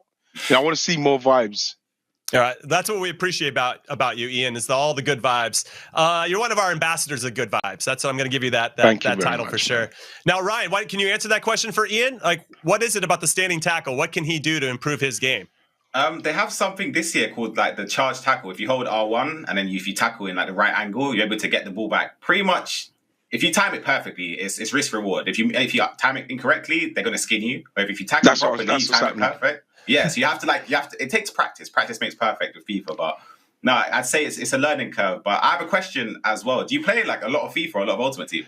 You know what the thing with I play a bit of Ultimate Team and that. But like, you know what, my grandson, my grandson comes and Sean. The guys come and they play, and I just watch. And my son Stacy, so they watch. So I just watch a lot of the stuff, and then I try to practice on my own because I'm not joking, guys. I'm not even going to argue. I'm not even going to try and dress it up. Them guys hammer me, man. Hammer me, man. My grandson uses me for practice, bro. So I'm just slowly trying to get myself going and not panic. Can I be totally honest? When I get in and around the goal, I just panic, man. I just get it wrong sometimes because I get so nervous about stuff, especially when I'm playing against them because I have to score first, and then I try to get everybody back. I bring the defenders on, but they just come and they just do all the skill moves, the fake shots, and that, and I end up losing 5s and 6s. But it's like honestly, it's for me. Like I say, it's about the vibes, doing the stuff, and using great players like R9. Yeah. Ruud Gullit, like I mentioned, Ruud Gullit's one of my favorites. Maldini now's in it. And like next Philip Lahm, well. I will play Philip Lahm in midfield. Yeah.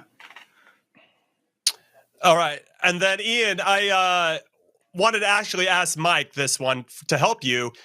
With how can you help Ian, Mike, to maybe get a foothold so he can beat his grandson a little bit? Is there some tactics, any tactics that he can maybe do, just some simple tactics that he can remember to make sure they can maybe make that scoreline a little bit closer than the 6 or 5 or 6 he's getting scored on? Well, we can work out something with the formations and the tactical adjustment in terms of having players come back. But I do find it kind of interesting because Ian is so gifted on the actual pitch at being super composed, having all the poise, hitting volleys, converting. But when he gets into the game, gets on the edge of the box, I don't know what to do. I don't know how to connect these buttons. I'm out. I feel nervous. My hands are sweaty. And that's been something that happens with a lot of former pros or even pro players. You would think they'd be great in their positions on the virtual pitch, and it doesn't translate at all. I don't know what's missing. Maybe you could tell us, Ian. I don't know what's missing between the crossover. You know what's missing the crossover? Because when it's happening, it's instinctive, and you know what I mean. You're building up and you're using your hands and everything. But when you're playing, it's instinctive. You don't even have to think about what's going to happen because, especially when I was in the box, I wanted to make sure I had the least amount of touches in the box. That's why when I was watching Gravesen, I'm thinking, just square it, let them shoot. I don't take too many chances in the box. But what I'm doing is when I'm playing, because there's so many buttons I have to do, I've got to think about, okay, I'm going to shoot now. I literally shoot sometimes when it's not on to shoot because I just want to get it done. I'm still thinking like I'm playing instead of just calm down, wait, and maybe I could square it to somebody, but I literally shoot too frequently. It's too often. I shoot all the time because I just want to get it done. Yeah, I don't know if you guys can hear that, but we're going to make a substitution, a 2-for-1. Ryan Pessoa is going to drop out, and we're going to bring in Trent Alexander-Arnold and Fnatic Tekkz, who are going to be talking to us before the final. Tekkz, what's up, buddy? Good to see you. Trent, what's up? Excited for this final. Tekkz, I'm going to go to you first. You've seen Gravesen play. You've played against him before in previous seasons. What are you going to do to prepare for him? Because he's a very good player on both sides of the ball. I think Trent's playing first, so I'm just going to watch Trent, and that's how I'm going to prepare. You know what I mean? So, Trent, just do me a favour. Just get a quick win, and then we can win the thing. And Trent, you watched those games, and we always regard you as being a very good FIFA player, especially for between all the pro footballers. Were you impressed from what you've seen from Declan or Hakimi? Were those guys impressive in that matchup, or is this still a walk in the park for you, another day in the office? Nah, a good game, good players. It's exciting because there's so many goals in the games this time, which is always refreshing to see. So I think hopefully we'll see a lot more goals because I think that's what the people want to see. Trent, how you doing, bro? Is that you okay? Yeah, I'm good, man. I'm good. In your game, Trent, and like I was saying to the guys, you look really serious, man. I wouldn't want to play with you. You're too serious. I don't feel like I could have any kind of conversation with you. But the fact is, I saw you playing with this 3 at the back, and sometimes it was narrow. Does that bother you? You worried about that? No, I like to attack. I think last FIFA I was more defensive. I think on this FIFA it's about attacking. I think you get the rewards if you can do it properly. So yeah, I'm trying to score as many goals as I can. I think with R9 up there, gives you the best chance. All right, Tekkz, got a question for you. I saw a lot of skill chaining happening in your first matchup of today. What's your favorite skill so far in FIFA 21? There's a few. I like doing combos. I like doing the facial stop and then like the drag back thing you see me doing. The Rebrona fake and the flip flap. I know it's a lot of information, but that little combo is my favourite. I keep doing it. So yeah, I'd have to say that. All right, cool. That's a good answer. And he gave me a straight answer, everybody. I love it when Tekkz gives me straight answers as well. Well, good luck to Tekkz. Good luck to Trent. We wish you guys the best in the final, and hopefully you guys will win the $20,000 to donate to a charity of your choice. Thank you. All right. Should be a good one there. Excited for this event. Ryan, welcome back. Good to see your face. Anything they said there that maybe surprised you? Not really. I sort of agree with Ian a bit. Looks like Ryan's on mute right now. Oh, I don't know if you can you hear me? Oh, we got you. Okay, it's working. Yeah, it's working. Yeah, I'm back. Okay, so I was saying I agree with Ian a bit with Trent. He's a bit serious when he plays. You can tell that he wants to win. Like any sort of dropping concentration or dropping performance, he's not going to be happy with. But you sort of get that professionalism from how he plays football onto FIFA. They relate to each other. They're entwined with one another. But I'd say Tekkz, you can see how skillful he is. This game is suited to him. So it's interesting to see because Gravesen defended very well. So I don't know. It could go either way. Okay. Well, I appreciate your insight, Ryan, because you're dropping off again. We have Declan Rice and Gravesen joining us for their interview before the big match. You guys, you heard their thoughts. Are you intimidated at all? Declan, I'll start with you. Are you feeling any intensity from Trent in particular? Because as Ian said, he's a pretty serious guy. Nah, look, I know Trent. When I go away with England, he's always in my ear that he's the best FIFA player. I think if he remembers, I beat him on FIFA 20 at one camp, and that's the only time I played it. So it should be an interesting game.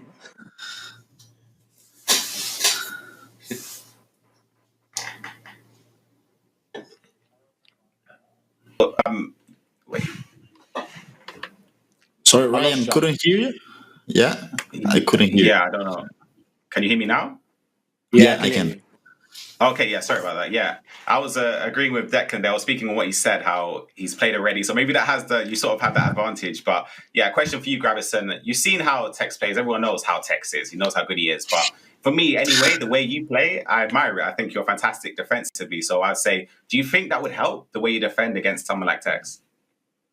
Yeah, maybe. I think I'm a pretty good defender. I think I'm a better defender than an attacker.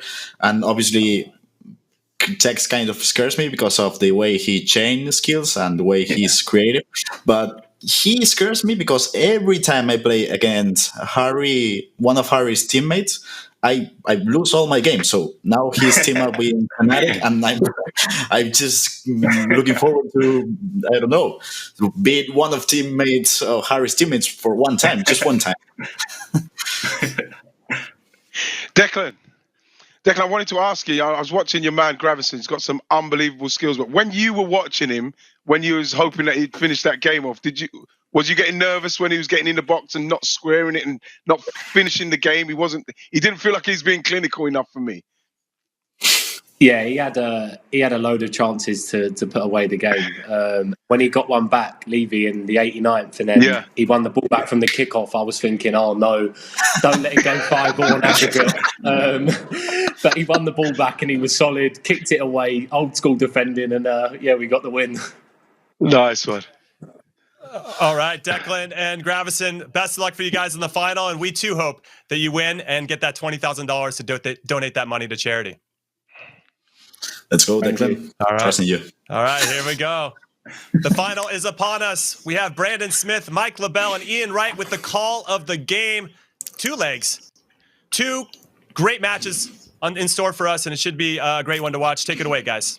Thank you very much, Jimmy. Yeah, it's grand final time again, and it's a bit of deja vu. Ian, back in the commentary box again. This time, no blazer, more of the comfy look. I mean, how are you feeling? Last time out, it was the Stay and Play Cup a couple of months back. And yes, I think you remember that one, right? Mohamed Darami up against Jesper Kallstrom in a golden goal finale. Yes. Only hope this time round it can live up to that.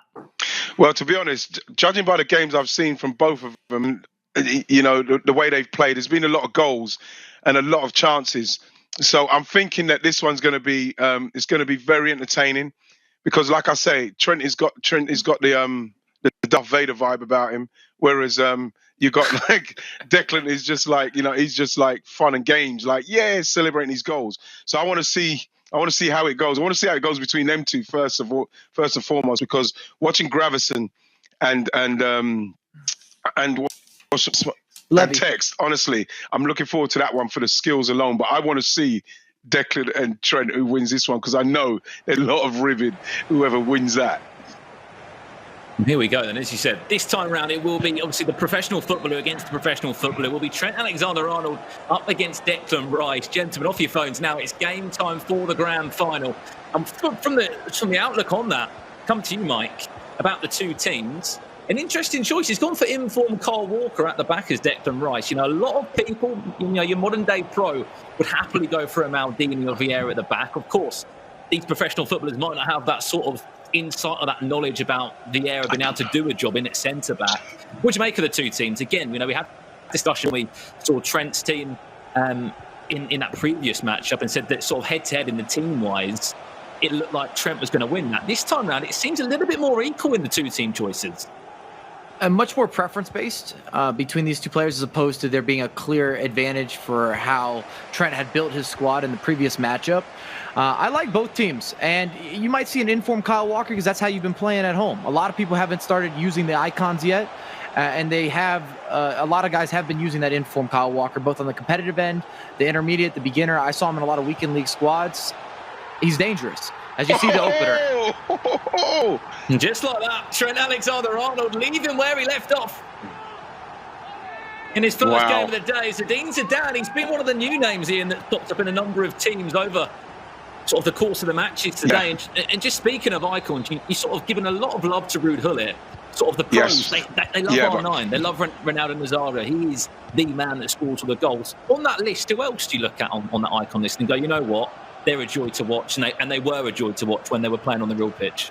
Well, to be honest, you know, man, just to see names like Pele, Maradona, you know, so, like for me, when I play I have Maradona in mind just because of how he played, and even when you see the style of how he plays on the game, it looks pretty realistic to how Maradona was. But obviously, it's just like, you know, we're talking about proper unbelievable legends. You know, like Zidane, you know, it's unbelievable. Like even Philipp Lahm, you know, seeing Philipp Lahm, he could play right back, he could play midfield. It's just like brilliant to be able to have those guys in the team. Eusebio, I'm not seeing a lot of people use Eusebio, but unbelievable choices. They will be using Eusebio. Trust in that. He's always been someone who comes through at all levels. I've actually had the displeasure of going up against Eusebio now for a couple consecutive weekends. It has not gone well. I mean, there's sort of a list, isn't there? There's sort of that 5-tier list. Lovely ball into the box, just over the bar. We know how deadly corners can be this year. But yeah, it's sort of your R9 Ronaldo, your Gullit, your Vieira. As you said, Eusebio is normally on the list because he has got a really good weak foot. And then you've got the likes of Johan Cruyff there. But you know, you mentioned it perfectly, Ian. You're looking at, you know, Philipp Lahm, one of the new icons this year. Also, Ashley Cole is one of the new icons that was brought on. You know, it's great to see more English legends make their way onto the icon list. 16 minutes gone, and there's been only one goal to talk about so far. It certainly seems to be the way But Trent Alexander-Arnold does like to play, Mike, scoring early goals. He kept on scoring goals. It was 3 different occasions in that semi-final where he had a 3-goal cushion to hold on to. Could be a second here. Pele finds the cut back in. Zidane, it's a brace for the Frenchman in midfield. Forget R9. It's the Zinedine Zidane show. They're going to get tighter, man. You see that running fake shot again, opens up a lane of space, drops it off. If anything, Trent's been extremely clinical. You've got to love that, Ian, because that's what you were kind of complaining about if you were going to be a critic of Gravesen in the previous game, is that he was messing around with it too much in the box. Trent is sitting 2 for 2. Well, what's going to happen now is that what's happening now that he's gone 2-0 up. You know what I mean? I think it's up to Declan now to make sure that he stops that bleeding a little bit. He's got to at least get a goal and then hope that Gravesen will just be a bit more clinical, because like watching them, and especially with Tekkz, that game now, depending on how many goals Trent scores, is going to be very interesting. That's why Declan, it's imperative that he nicks a goal. Imperative. We heard it as well from Declan saying a little bit of banter in the England camp. What does that do to the England camp, Ian? We hear it all the time where players have those sort of table tennis games. They play pool against each other, or they will play FIFA against each other, and they have that bragging right. If Trent Alexander-Arnold goes and gets, we're talking 3 or 4 goals here and goes away a bit, England are in action 3 times next month. Is there a chance of some bragging rights in the camp? Absolutely, and he's right to as well. And that's why I'm sure Declan would have to think about it. He can't go to the England squad knowing that he's been beaten 3, 4, 5 against Trent. Because if I'm Trent, I'm going to hammer him. Because when you get in that England squad, there's a lot of time and a lot of time to be doing stuff and work and like play time. Obviously, we didn't have as many games as this, but like as good a game as this, I should say. But like the competitive edge to it was just like through the roof. It was unbelievable. And the beauty here as well, Mike, is that a lot of these guys wouldn't even be able to afford a team like this with all the icons in it. You know, you look at this team and you're starting to price up in the millions. Oh, the millions is even an understatement. We're talking 30, 40, 50 million coins in order to put together a squad like this. And I think we should give a little credit to Declan as well. He made comebacks against Hakimi. He battled back. He stayed focused throughout that game. It's still very early. We're only in the 32nd minute, even though Trent has been the more clinical, maybe the more deadly in the final third. It's chance again to find a third if he can. R9 around the corner. First time he's been able to really sting the hands of Declan Rice's goalkeeper. But yeah, no, I completely agree with you there, Mike. Chance coming in once again. He's got to defend this one. Trent loving that byline. There's the cutback. This time it's Eusebio. Cuts back inside. It's 3 goals to 0. He's just turned into an absolute mountain to climb now for Declan Rice. Wow. He can't get near him. Can't get close enough. He can't get on the ball long enough, Declan, to kind of like pull him out and pull Trent around the place a bit. He's got to stop this bleeding, man. Make some changes. Just seems down the byline, Mike Nobel. He's getting a lot of success, isn't he? Sort of faking that run down the byline where he's got so much pace. What a ball that could be into R9. Slightly too heavy, but it's 3 times he's had success just coming down that right-hand side, Mike. Finding the cutback. It's been Zidane. It's been Eusebio. There always seems to be a player that's sort of making that looming run on the edge of the box. Well, at the end of the day, FIFA is a simple game. You have to have a master of the intangibles, the passing, the build-up play, finding the key areas on the pitch, the spacing. And a lot of us like to overcomplicate it with all the skill moves, but if you don't do the basics right, you're not going to score goals. You're not going to win games. Just like that. Oh, the exact same finish. Oh, gosh. Declan Rice can't watch it. He's covering his eyes. Oh, no, Dex. Oh, no. You know, the thing is that I've seen it in that build-up. You can see the space over on Trent's left-hand side. If Declan can get hold of the ball long enough, he may be able to like penetrate that side, because there's a lot of space. It's very narrow at the back, but he doesn't seem to be able to get on the ball long enough to actually hurt Trent. And the big thing is, at the end of the day, Mike, there's a 3 at the back. There's an overload every single time. There is an overload on the left or the right compared to Declan's 4 at the back. He's having to deal with 2 players every single time, whether it's the full back or whether it's the left back. It's just as simple as that. Well, it's like what Ian was saying. You need to make adjustments. We've seen 4 goals nearly identical. Run down the end line, fake shot, open up some lanes of space, pull it back, square it. In FIFA, we'd like to call it a sweaty goal, but it's an automatic finish at the end of the day.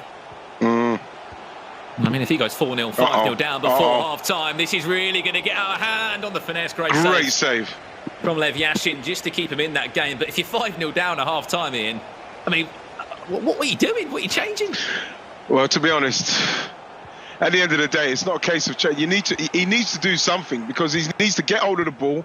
He needs to start penetrating that. Even if you look at it now, there's so much space there. He needs to get some pace, people going beyond and starting to attack Trent. I don't think Trent's had to do any defending in this game yet. And to be honest, I just feel like there's an extra 10% on this game, just because obviously both these two young English talent that have come through the ranks, of course, represented both their club and country at such a good level and had so much success over the last couple of seasons. I just feel like Trent's got a little bit in him that he really wants to try and embarrass Declan out here, or at least try and put as many goals past him as possible. We're talking 4-0 at half-time, gentlemen. I know there's a long time left in the game, but 4-0 at half-time, Mike, that's one hell of a scoreline. Can I just say... Go on, Mike. Go on, Mike. I think Declan made a mistake where he kind of took a shot saying last time they played, it went in his favor. And surely Trent has not forgotten that. And then you just added a little bit of that salt to the wound.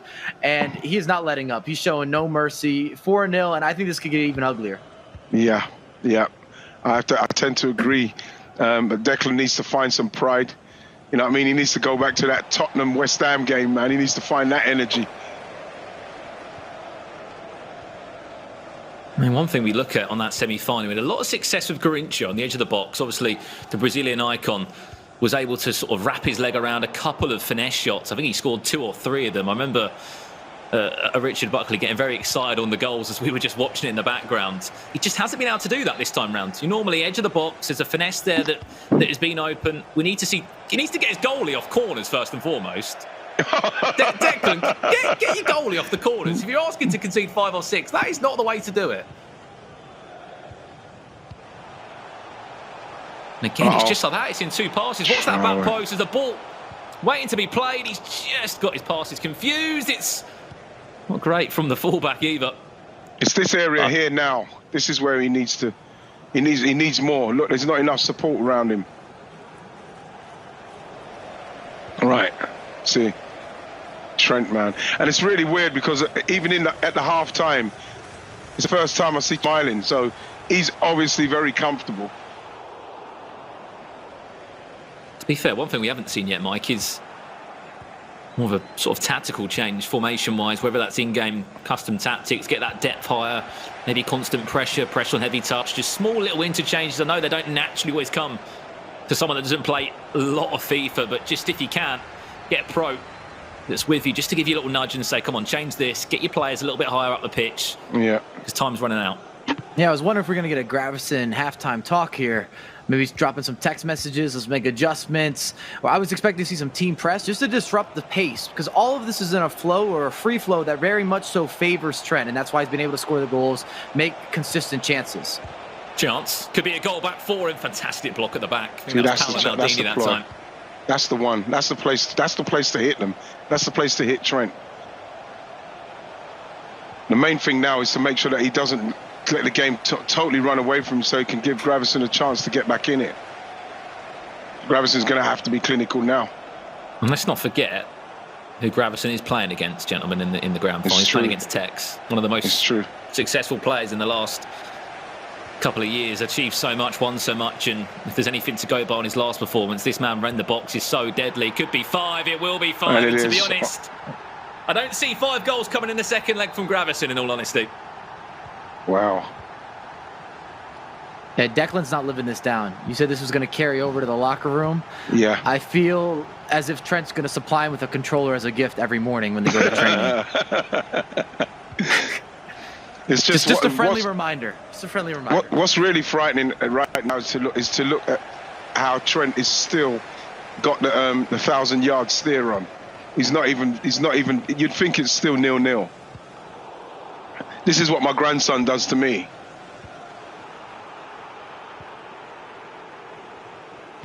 I mean, if you were in this duo and you're in this situation, let's pretend that a ball has not even been kicked. Would you rather be playing first in the first leg or playing in the second leg? Me personally. What you mean? You're asking me? Yes. Yeah. If you were playing, I'd probably want to have played the first leg, and if that's the case, I'd be a little bit more defensive to leave it for Gravesen to do his stuff. But maybe, I don't know, Declan might have thought that he could take Trent on and head to head. But like, we're looking at it now and we're seeing that That's not the case. So he needs to, like I say, he needs to give Gravesen a chance to get back in it by not conceding anymore, or at least getting a couple. It's a strange double-edged sword with that question in some regard, because I would love to play second if the game was drawn even, or if I was the only down a goal maybe in the partnership. But in this type of circumstance where you know you have to shift everything you're going to do, he doesn't, like, Gravesen can't play with his natural gameplay style. He's thinking right now, okay, I'm going to have to start with 3 at the back. I'm going to probably have to play with a team press. I'm going to be extremely aggressive in order to give myself a chance to score goals at a high enough rate to put us back into the game. So he's not able to go with his normal game plan. And if you saw the first game where Gravesen went up against Levy, it was more defensive and controlled than we've seen in some of these previous FIFA games. There's a cut back and there's a chance. Yes. I mean, even a goal like that helps massively into that second leg. Yeah, absolutely. Well, if he can get one more as well, 3 goals is something that we see turned around all the time, even at the competitive level. I mean, especially on FIFA 21 as well, Mike. I can tell you we're going to see a lot of them this year, those 3-game, sort of the 3-goal cushions that are just evenly turned over. But you saw it a couple of times there. There's clearly been some sort of tactical change. The press on heavy touch, there's a constant pressure that is seeming to be implied. There was a couple of chances. Neymar had a half chance. Keeper came off his line. Bullet also had a chance. And then eventually, Lothar Matthäus, of all people, getting a goal. And if your scorers aren't, if your strikers should sound getting on the score sheet, someone's got to get on there. This could be an unbelievable chance to pull the game back. What I was about to say before I probably cursed is, it's rarely you see a clean sheet, Mike, on FIFA 21. I mean, I kept stats from the last 30 games I've played. I'm averaging conceding like 1.4 or 1.5 goals per game, and that's with a majority of wins, you know, in the last weekend league. So I would agree completely. It's just so much risk and reward in this game, and going for it and starting your offensive attacks, you kind of have to. But when you do that, of course, you can get caught out. Great defensive header there from They need If you have another just goal, joined us, this at is least. the FIFA 21 challenge. We're in the grand finals. This is our first leg, currently 5-1. Trent Alexander-Arnold does lead. There is a second leg. It's an aggregate scoreline that will go over for Fanatics Tekkz against Ducks Gaming Gravesen. Gravesen obviously would have to pull his scoreline, which is no easy feat against the player. Tekkz' quality. Could be worse, though. Could be another goal to concede, and maybe one chance here. Doesn't come to anything. Added time to follow in just a second. Just get one more chance if he can get the ball on it. That's not going to help him there. Declan Rice, long ball over the top. He's going to gamble on R9 to still do something. But 4-goal cushion, gentlemen, that's massive going into a second leg. No doubt. And if there's one positive to take from this from Gravesen, Tekkz did look a little shaky defensively in his opening matchup against MoAuba. So there are goals to be had in that matchup, but I don't know about 4 of them. I mean, you don't know where to look and you don't know where to laugh, really, in these situations, Ian, do you? Well, you know what's really good about it is that, you know, at the end of the day, football, you know what I mean? Football's a winner, but I'm sure that Declan must have thought that he would have had a better chance. But Trent's come in and just like literally blasted him. It's like what Liverpool done last season, just blasted people, game's over. And clearly to see he's been grinding a little bit more of FIFA 21. At least he got himself a goal and something for Gravesen to hold on to there. But Mike, you said we've seen turnarounds before. This is a really big and a difficult task for Gravesen going into our second leg shortly. Even though we've seen crazier things happen, I don't know if we've seen crazier things happen when Fnatic Tekkz is involved. So we'll see how this ends up. It's a new game. Nobody has a lot of experience playing against each other at the pro level, so there might be room for a bunch of goals or some sort of comeback. Most importantly, I don't think we're going to see a clean sheet. That's what we don't want to see. We don't want a defensive game.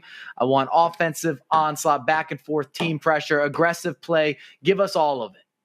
Well, one thing that the FIFA 21 Challenge has certainly given us is goals. 6 goals in our first leg there, but that isn't the grand final done and dusted just yet. We will be back in just a couple of minutes' time after this quick break where Fnatic Tekkz will take on Ducks Gaming Gravesen. And fingers crossed this time he won't fall off his seat in the grand final. We'll be back in just a couple of minutes.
Welcome back, everyone, to the FIFA 21 Challenge, and I am still marveling at the performance from Trent Alexander-Arnold in leg 1 of our grand final. I think he might have created an insurmountable lead for Gravesen to overtake Tekkz in leg 2, but let's be honest, you can never sleep on Spanish players or teams in European competition, right? They always figure out a way to win trophies. Real Madrid has proven it as the winningest team in Champions League history, in Sevilla for the Europa League. So you never know. You can't count them out. Maybe it'll be a reverse Istanbul, right, for all you Liverpool fans out there. But before we get to that game, I just want to let you guys know that after the FIFA 20 Global Series had to get cut short due to COVID, we established this regional format, which we're going to use this season. And the East Asia winner of that, Blue Agu, had some tremendous success. He's going to try to replicate that this year in FIFA 21. And here are some of the techniques that he's using. Check it out. Hitting it from 30 yards out, and he scored an absolute screamer. Blue Agu is your FIFA 20 Summer Cup Series Asia champion. Hi everyone, my name is Ag. ブルーユナイテッド ESC とアジア地域を代表して、今回は Welcome to my master class。フリーキックのチュートリアルをお届けしていきたいと思います。ケビン・デブライネが現実でもよく蹴っているあれです。先ほど同様、まずは左スティックでエイムしてあげます。その際、トップスピンは縦に鋭く落ちるボールなので、結構上目にエイムしてもらって問題ありません。シュートボタンを押すのですが、このシュートボタンを押している間に右スティックを次は操作します。コマンドは下上です。この下上を入力すると、トップスピンのコマンドが入力されるので、縦に鋭く落ちるトップスピンのフリーキックを蹴ることができます。結構縦に落ちる鋭いボールで、この映像もケビン・デブライネで蹴っているので、ちょっとリアルですよね。第2キッカー、第3キッカーをまず呼びます。このように呼びます。そして第2キッカーをシュートする際に、シュートキャンセルですね。シュートボタンと、パスボタンで、シュートキャンセルして第2キッカーを走らせます。そしてその後すぐに、第2キッカーにまた×ボタンでパスをしていただいて、相手の意表をついてゴールを奪うことができます。この技は結構自分も使いますし、世界中のトッププロも結構使っている技なので本当におすすめです。とにかく相手の意表をつくことが大事なので、相手の意表をついて、ゴールを奪いましょう。このマイマスタークラスが、皆様の得点力アップにつながれば幸いです。FIFA21 どうか楽しんでください。アグでした。バイバイ。Much more of Agu and the FIFA 21 Global Series in the East Asia region. Here's a list of the broadcasts you can catch all season long on twitch.tv/EA Sports FIFA. And as always, for more information, please go to futchampions.com. All right, before we get to an interview with both of the competitors in the final leg, Ian, I want to talk to you about those free kicks. Did you ever aim 10 yards above the crossbar, hoping it would dip back down? Listen, man, when you got people like Dennis Bergkamp in and around, you know what I mean? You don't even get nowhere near the free kick. If I went in and around underneath the free kick, they would just say, hey, go towards the box, move away, go away. So I didn't get to get any. I was just looking for the bits coming off the goalkeeper. No, I loved your interview and your description of Dennis Bergkamp just recently when you called him the cream. That is the very best. I appreciate it. I could pepper you with questions all day long. Let's bring in our guests, though, because we have a big final to finish here. We got Tekkz and Gravesen joining us. Tekkz, I'm going to go with you first because I think Gravesen is probably still looking for answers to how he's going to beat you. Tekkz, how important is this first goal in this one? Because I feel like it could be the nail in the coffin. If Gravesen scores the first one, it could be. Oh, look at my guy. It's Harry. What is Harry doing? Look at him. He's flexing right now. It must be nice, Harry, when your team's up by a whole bunch of goals. Maybe there's a reverse Istanbul here, potentially, if he scores that first goal. What do you say, Tekkz? Listen, if I stop that kickoff, I am keeping that ball. Keeping the ball. No mimics here. That ball, left back, right back. The end, back.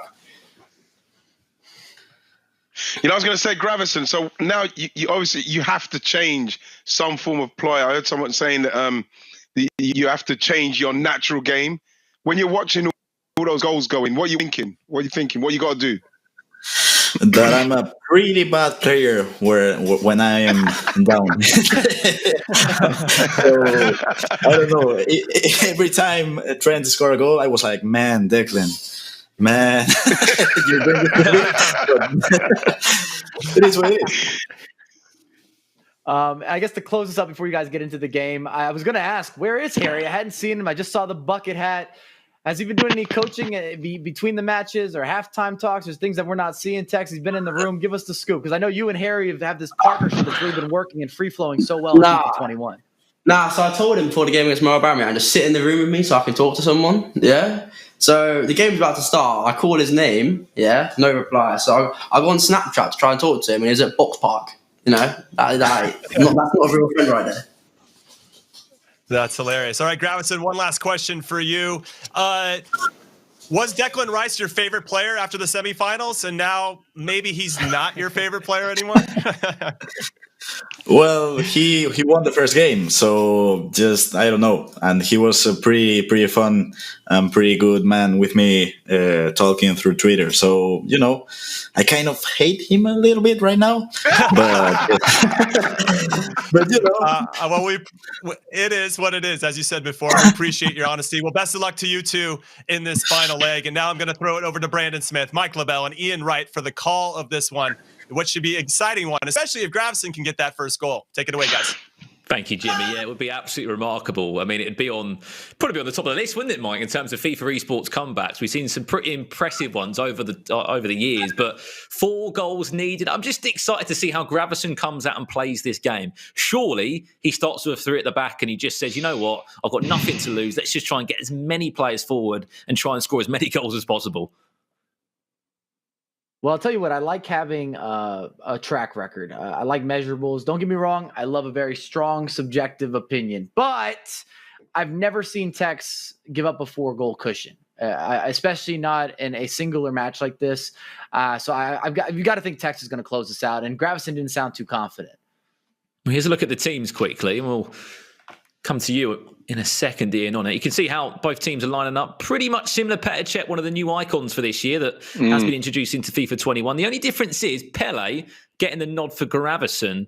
And on the other side, it's your traditional sort of R9s and Ruud Hullits in there. Petr Cech, though, one of the new icons for this year. Is there an England player out there that you would love to see get an icon sort of item one day?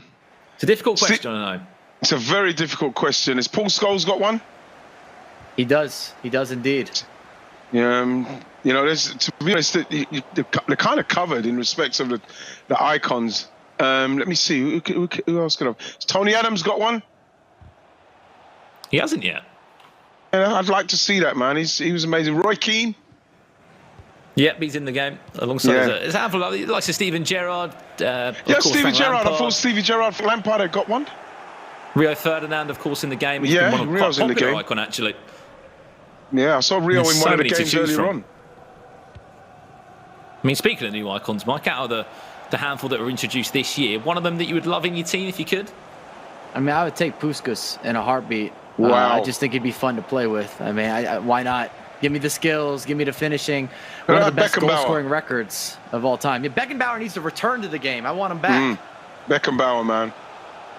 Rudy Krol. You know what I'd like to see? Rudy Krol from Holland. Remember Rudy Krol? It's a great shout as well. Actually, I have a question for you, Ian. Because we just talked about some of the English players. You've scored a ton of goals throughout your career. And we mentioned Petr Cech and him being now a new icon that has been becoming more frequently used between the top-level players, the guys that can get them. Who was the best goalkeeper you went up against? Who was the guy that you're saying, I'm struggling to finish? Schmeichel. You're ready. Schmeichel, man, that guy, Jesus. I only scored against Schmeichel in friendlies. I remember I scored a really good goal against him in the Charity Shield, the Community Shield. He didn't even move, but he always teased me. He always teases me saying, you never scored competitively. But I think David Seaman should be in and around in this game as well, I think. Honestly, he was amazing. An amazing goalkeeper. Speaking of this game a second, we haven't seen a goal going as of yet. To paint the picture to everyone that has just joined, Tekk's team, which is of course is Trent Alexander-Arnold and Fnatic Tekkz, is leading, as you can see, just under the scoreboard with a very nice scoreline of 5-1. It could have been 5-0 easily. Unfortunately, Declan Rice just couldn't get the ball rolling and couldn't get the ball in the back of the net in that first leg. You heard Tekkz say before the game started, I've just got to be able to keep the ball the best way I can. Oh, man! Dancing in the box. Put it Cheeky in! hill to hill. Put it in! Oh! Saw Tekkz on Twitter Jeez, as well, Mike, man. after his semi-final saying, Gravesen's I can find his skill. Gravesen's doing skills, man. He needs goals. Regardless of a win or a loss, Tekkz plays the way that all of us want to play in FIFA. Just the skill combinations and the intricacies and the details and the particulars and the 1-2s and how he reads the game is just so impressive offensively. Speaking of Gravesen, wow! Chance now into the box into Ronaldo, just forced that one onto the feet of R9, but Ferland Mendy was there to ensure the danger was dealt with.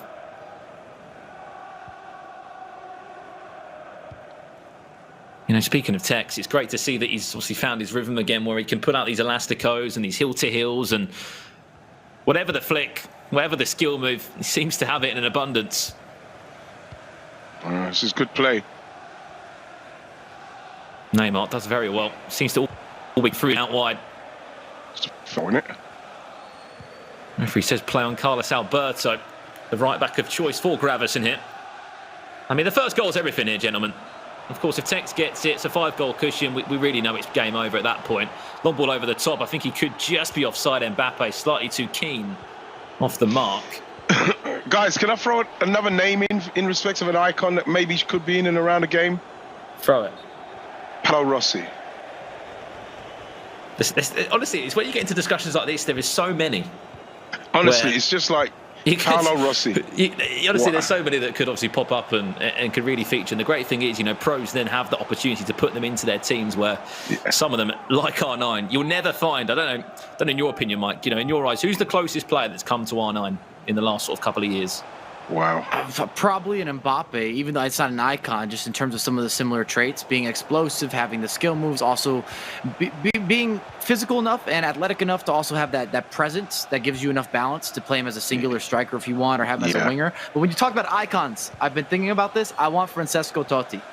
That's why I want Francesco Totti, yeah. Please put him in the game as soon as possible. I want him in the game. That's a good shout.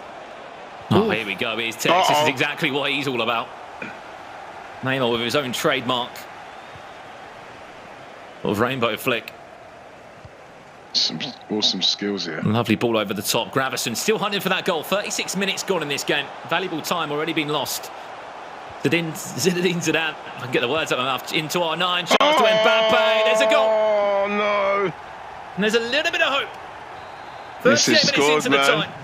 It's the important goal that's gone in. He's been needing to score the first goal. That is the story that we've been wanting to follow. He has to score the first goal. He has scored the first goal.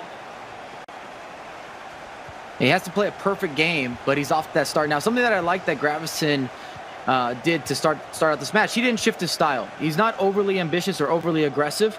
I think that he realizes you have time in FIFA, and right now Tekkz is under no pressure. He's still got a big lead. But every time you get another goal back, you start to chisel away. Your opposition then can second guess. Maybe you're not closing out. Maybe you're not as confident. Your pass is a little more hesitant.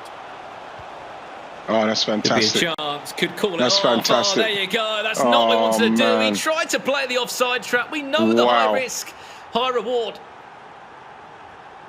strategy that is involved in that. And unfortunately enough, probably say it is going to be game over. And we know where sort of the trophy is going to be going after this one. 5-goal but cushion. like, I'm very surprised with the playing offside tactic there. Just you might as well just stay in and stay as close as you can to him rather than giving that opportunity. I knew you had a feeling that Tekkz is going to punish him for that. Yeah, I'd like to echo off of what you were saying there as well, because you just got the goal back. I was shocked that he went for such a risky. That's the first offside trap he's used in this match. Gets caught out, and now we're talking about game over. Wrap it up. Start celebrating with Tekkz. Of course, let's not forget what is on the line, gentlemen. Here, $20,000 to a chosen charity of the winners of the FIFA 21 challenge. Fantastic Pause, and there you go. Half time. Fortunately for Gravesen, it's a 4-goal deficit that he's still behind. It's all smiles in the Fnatic camp. You can see his teammate Harry there just popping in. I mean, Gravesen said it perfectly. Gravesen said it perfectly in his interview before he went into the game. So he said, whoever the teammate is of Harry, I seem to lose or I seem to sort of not get past him. I mean, don't get me wrong, but unfortunately for Declan, he didn't leave with the best state of mind and the best position in terms of the goals. That's what they're playing for, the lovely virtual trophy of the FIFA 21 challenge, which I do match 2. The winners overall in the end. But gentlemen, 4 goals, 45 minutes left. I mean, if there was ever a chance, you can't be doing the offside trap, but there's a huge sort of high risk behind that. And also, there needed to be more goals from Gravesen in that first 45. Yeah, but I thought they started very well because, like, when you saw how Tekkz was playing, he's just keeping the ball, and I think it's definitely up to Gravesen to just try and press and not give anything away and see if you can nick that goal to just maybe get Tekkz a little bit nervous, and then you could see how it goes from there. Because other than that, it's very comfortable for him. But he needed to keep that clean sheet and nick that second goal. But look at that! Look, unbelievable. And that's what you need to see. And there's the celebrations. That's fantastic. That's fantastic. And what happens in this situation? What happens in this situation is that when you are that comfortable, you can do that stuff, and it's really good to see Tektz's ability now. This is fantastic. And at halftime, you may have noticed, but Gravesen adjusted his tactics, went to more of a team press, and right when that space was opened up, he was ready for it.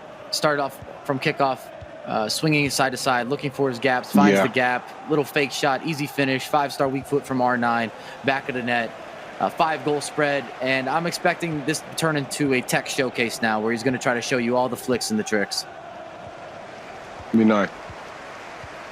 And for the first time in the game, that 5-goal cushion has been reinstated back to, I should say, first time since Trent Alexander-Arnold was leading by 5-0. This is where Tekkz can have a bit of fun now. Expect the skills to come out. Expect the showboat to be ever present. And as you said, Mike, we'll probably be looking at a complication, I should say, of just all of those best moves, all those best chances from Tekkz. Could be a chance. What a tackle at the back. It was a strong one. Challenge. Great challenge. We're going back for an offside. Offside, right. Of course, though, with the format that we've seen here on the FIFA 21 challenge, it's look just at that line. A lot of pressure. There's a lot of pressure on each matchup. The one thing you do not want to do is pass a game over to your opponent when you've conceded 3+ goals, and unfortunately that's just what's happened in this final. It's actually kind of crazy that Tekkz repertoire is so deep with some of the skills.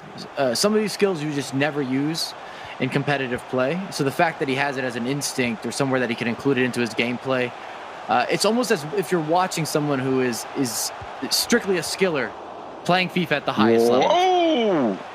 And I think that's all you need to see to understand that it's not going to be your final day. Chance off the post there. Any other time you'd expect that to go in the back of the net. Gravesen, maybe he can have his chance at... Oh, unlucky. Trying to score goal of the day. I'm sure, Mike LaBelle, you'll be keeping a close eye on what would be your goal of the day. There's been so many to talk about. So many good goals. Chance, Gravesen. Oh, another goal goes in. It might be 2-2 on aggregate in this one. It's still a 4-goal cushion between the two. That's good. Great played off from Gravesen, that is. It's the start of the show. Mbappe.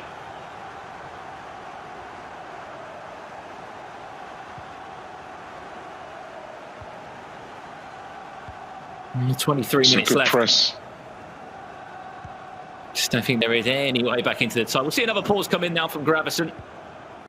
I mean, at this stage of the game, you're probably thinking, let's just go and have a bit of fun now. Well, absolutely. New players. Maybe just whack everybody forward and just, as I said, go for goal of the day. Absolutely. I think that when you look at it, it's just left him a little bit too much. I thought, for me, if with Tekkz, he's trying to maybe trying to get himself back in it, whereas where Trent Alexander was just like going for it, and I think he should have just defended and given Gravesen more of a chance to maybe have a go at Tekkz. But Tekkz is awesome now. We just saw some beautiful skills on the left-hand side just now. And we often talk about the pace of the game or the rhythm that's involved with playing FIFA at a high level or even an intermediate level or beginner level. And what's happened here is that Tekkz has done a really good job swinging the ball side to side and then looking for these gaps. He's slowing down the game, and then he speeds it up when he gets into the final third.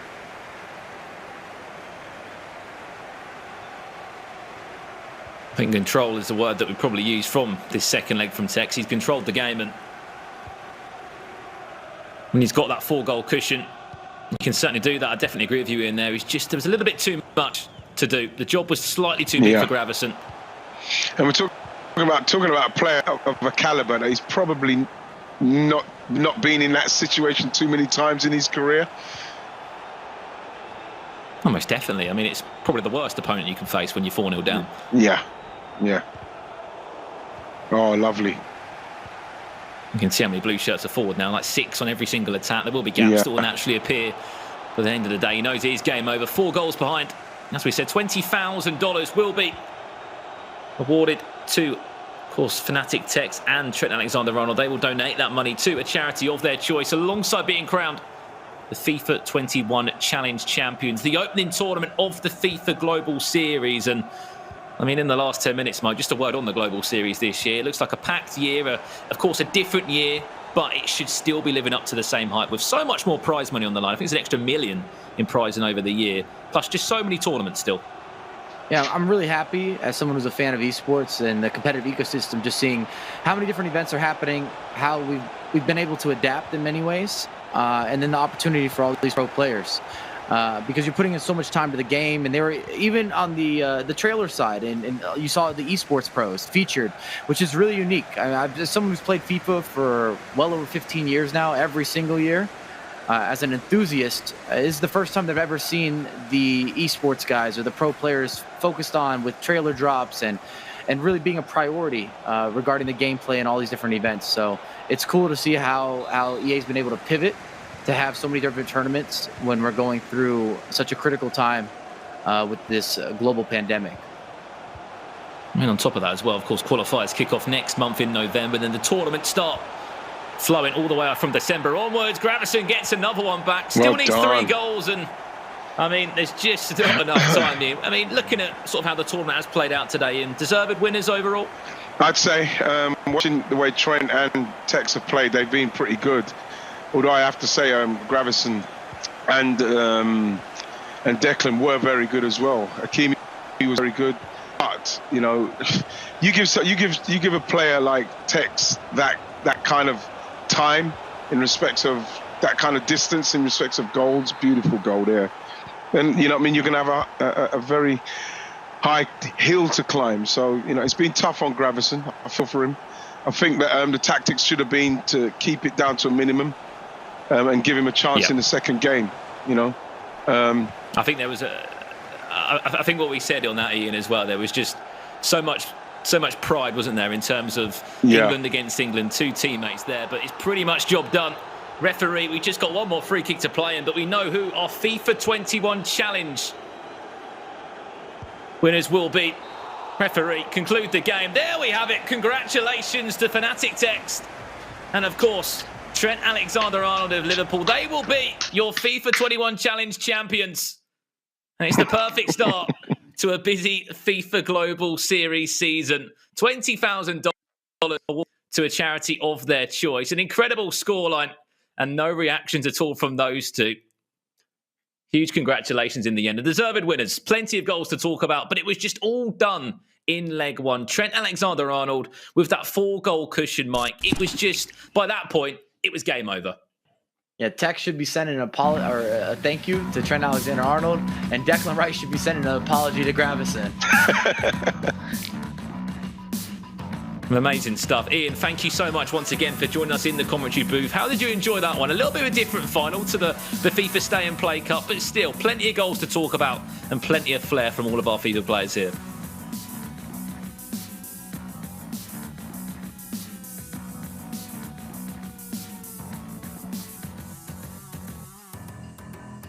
Is he asking? Sorry, was he asking me? Oh, sorry, I couldn't hear. Sorry. No, I thought it was very unfortunate on Declan and Gravesen, because obviously Trent lasted him in that first game, so it gave Gravesen hardly any chance. So you have to feel sorry for them. But like I say, watching Trent and Tekkz going through the competition, they were fantastic. I would love to have seen that game if Declan could have kept it tighter, because I feel that Gravesen probably could have done something. But in the end, I think they're deserved winners. They were fantastic. Yeah, Brandon, thank you so much for the call of that game. You did a tremendous job, my friend. Thank you very much, Jim. Yeah, absolute pleasure. Can't wait for the FIFA Global Series to fully kick off now. Yeah, it should be a good one, and always good to hear your voice, especially for the biggest games. I'm going to be with Mike LaBelle and Ian right now. Mike, I'm going to throw this to you really quick. Let's talk about the spirit of Declan and Gravesen after that first half, because since it was 4-0 at that point, we could argue that the two legs were done and dusted. I mean, Trent was so good. Trent killed that spirit. You saw the reaction. I could just hear Ian laughing every time a goal went in, and I'm thinking they're going to be in a group chat talking about this much later. But hey, Declan asked for it. He requested. He said, "Last time we played, I got a win." He put that out of there, and I definitely think Trent remembered that. And then you added, like I said, a little extra into the matchup. He took it very serious. When you see Trent smiling, I don't think that's a good sign when he's playing FIFA. That's true. He's very serious. All right, let's bring in Tekkz, who got the all-important draw to seal it. He had a nice lead from Trent Alexander-Arnold. Tekkz, how are you feeling? A champion once again. No big surprise. Good. I was so happy when Trent went 5-1, by the way. I just thought, I am keeping this ball. There's no way I'm choking this lead. So, yeah, it was a bit boring that second leg, but yeah, winners win. Yeah, going into the second leg, knowing that you had this big advantage, were you just thinking, I'm going to make sure to play the possession play, slow down the game, make sure we don't end up in a very fast-paced match, just to shift to make sure you closed it out and wrapped it up in another W on the books? No, you know what it is? This year on FIFA 21, it's actually quite easy to come back. So I just wanted to not concede early on. And then, obviously, I think it took him 40 minutes to score. So then we could just, mess about a little bit. But I just didn't want to concede early. That was the game plan. Tekkz, can I say, listening to you say it's quite easy to come back. I've never found that.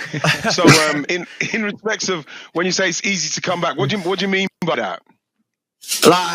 It's just easy to get in behind people's defences, Ian. I promise you. It's not just me saying it. Just play a through ball, send the guy on the run, and you're through on goal every time. You know something? It's just like I say. When I watched your stuff, though, I've got to say, when you play and when you practice, are you literally practicing skills? Are you practicing team shape and that? What do you practice mainly? I just play the game, and then say there's an area I want to get better at, I'll focus on it. So say I want to learn some skills, I'll just keep doing that skills in the game I'm playing. And then after just playing for a while, you'll know what you're doing. And then skills, that's my thing now. Nice. I hope everybody's writing this down. Tekkz has given us secrets. Now let's bring in Trent Alexander-Arnold. Trent, good to see you once again. Absolutely did the business, especially in the first half of the first leg. I kind of want to say, you're friends with Declan Rice, right? He has a family, Declan Rice, and you completely shamed him on camera. Look, I'm going to do what I'm going to do. I'm a winner. I want to win, so there's no holding back, I'm afraid. Teammates will know. This might sound funny, but I don't think there's a scarier look than when you smile at a camera. When I'm watching, when I see Trent Alexander smile, I'm like, "Oh, this ain't gonna go good at all." Yeah, I think it was. I think someone pointed it out. It was the comment he made before the game about how he'd beaten me in the past. Made it personal. He made it personal. Trent, have you adapted to 21? How'd you find it? Well, obviously very good, but how have you found it? Has it been an easy transition? Nah, it's tough. I think defending's a lot tougher. I think someone again pointed out that there's not many clean sheets, if any. It's just so hard. So the best thing to do is try and outscore your opponent, and that's what I'm trying to do at the minute when I'm playing. Obviously today and in weekend league and stuff, I've got to try and outscore. All right, guys. I just want to let both of you know, Trent and Tekkz, that you're going to be being shipped a trophy. You got trophies going to come to you, and obviously that's going to designate and signify that you guys were the first champions of the first big event here in FIFA 21. And I can't emphasize enough how special it is that you guys are winning this and donating the money to charity, so those charities can continue to be positive forces for good in the world at large. So thank you again for being a part of it, and congratulations for being the big winners. Thank you. Thanks, guys. All right. Trent and Tekkz doing the business. No big surprise. They were the early favorites, and they followed through and hosted the trophy over their heads. Congratulations to them once again. All right, Mike, Ian, final thoughts. Mike, I'm going to go to you first. What are your overall thoughts on this first big event of the season? Expect to see a lot of goals in FIFA 21. This is not going to be a low-scoring game. I don't know. We didn't see any clean sheets, actually. There were no clean sheets in any of the matches, pros or professional footballers. Tekkz is still somebody you don't want to play against, and I was very impressed by Trent Alexander-Arnold. He did his thing. He looked pretty well adjusted to the title. He could definitely be playing at a pretty high level right now, and he showcased that. It's kind of like, who's next? Who's going to take him down? Because right now he's sitting on a throne all his own, at least between all the pro players. Now, Ian, I was going to ask you. It looked like Trent, he's going to win all the trophies that he can for Liverpool by the time his career's up. He might even win the Euros and a potential World Cup by the time he's done with England. Yeah. What else? The only thing he has left to achieve is a FIFA E-World Cup. Do you think he could jump into the competitive scene and compete for it? You know something? I think that if he jumped into that scene, he would give his best, because I think what you guys saw, you got insight into the psyche of a Liverpool footballer right now. When you look at the way he was focused on what he was doing, and whatever's happening, yes, we're trying to have fun and everything, but the fact is he's so focused on winning, and that's what winning. So you put him in any situation, World Cup, whatever, he's going to try and win it, and that's why I'm going to look. I'm going to keep my eye on Trent and what he's doing in the FIFA world. All right, Ian, I just want to thank you, because every time you jump on our broadcasts, it's always a breath of fresh air. Your energy and enthusiasm is next level. We really appreciate you having on. Thanks, Jim. I love you guys. Thanks, Mike. All right, now for everybody else that wants to watch more of the FIFA 21 Global Series in the European region or anywhere else around the world, here's a list of the broadcasts you can catch all season long on twitch.tv/EA Sports FIFA. And as always, for more information, in case you missed something during today's stream, go to futchampions.com. And then as you're seeing, here's a look at how to watch some of our upcoming FIFA Global Series events all over the world. Lots of exciting things upcoming. So thank you, everybody, for watching. And on behalf of my co-hosts, Mike LaBelle, Ryan Pessoa, Brandon Smith, and Richard Buckley, and our special guests, Rodrigo Fife, and Arsenal and England legend Ian Wright, and all our competitors, I want to thank specifically all the beautiful people behind the scenes who make us look better than we deserve to be on camera, for all the hard work that they're making this look like such a special broadcast. And I want to give a congratulations to our winners. Again, Trent Alexander-Arnold and Fnatic Tekkz. And for everybody at home, keep watching FIFA eSports by going to twitch.tv/EA Sports FIFA and check out futchampions.com for more info. Stay safe, everybody. We'll see you soon.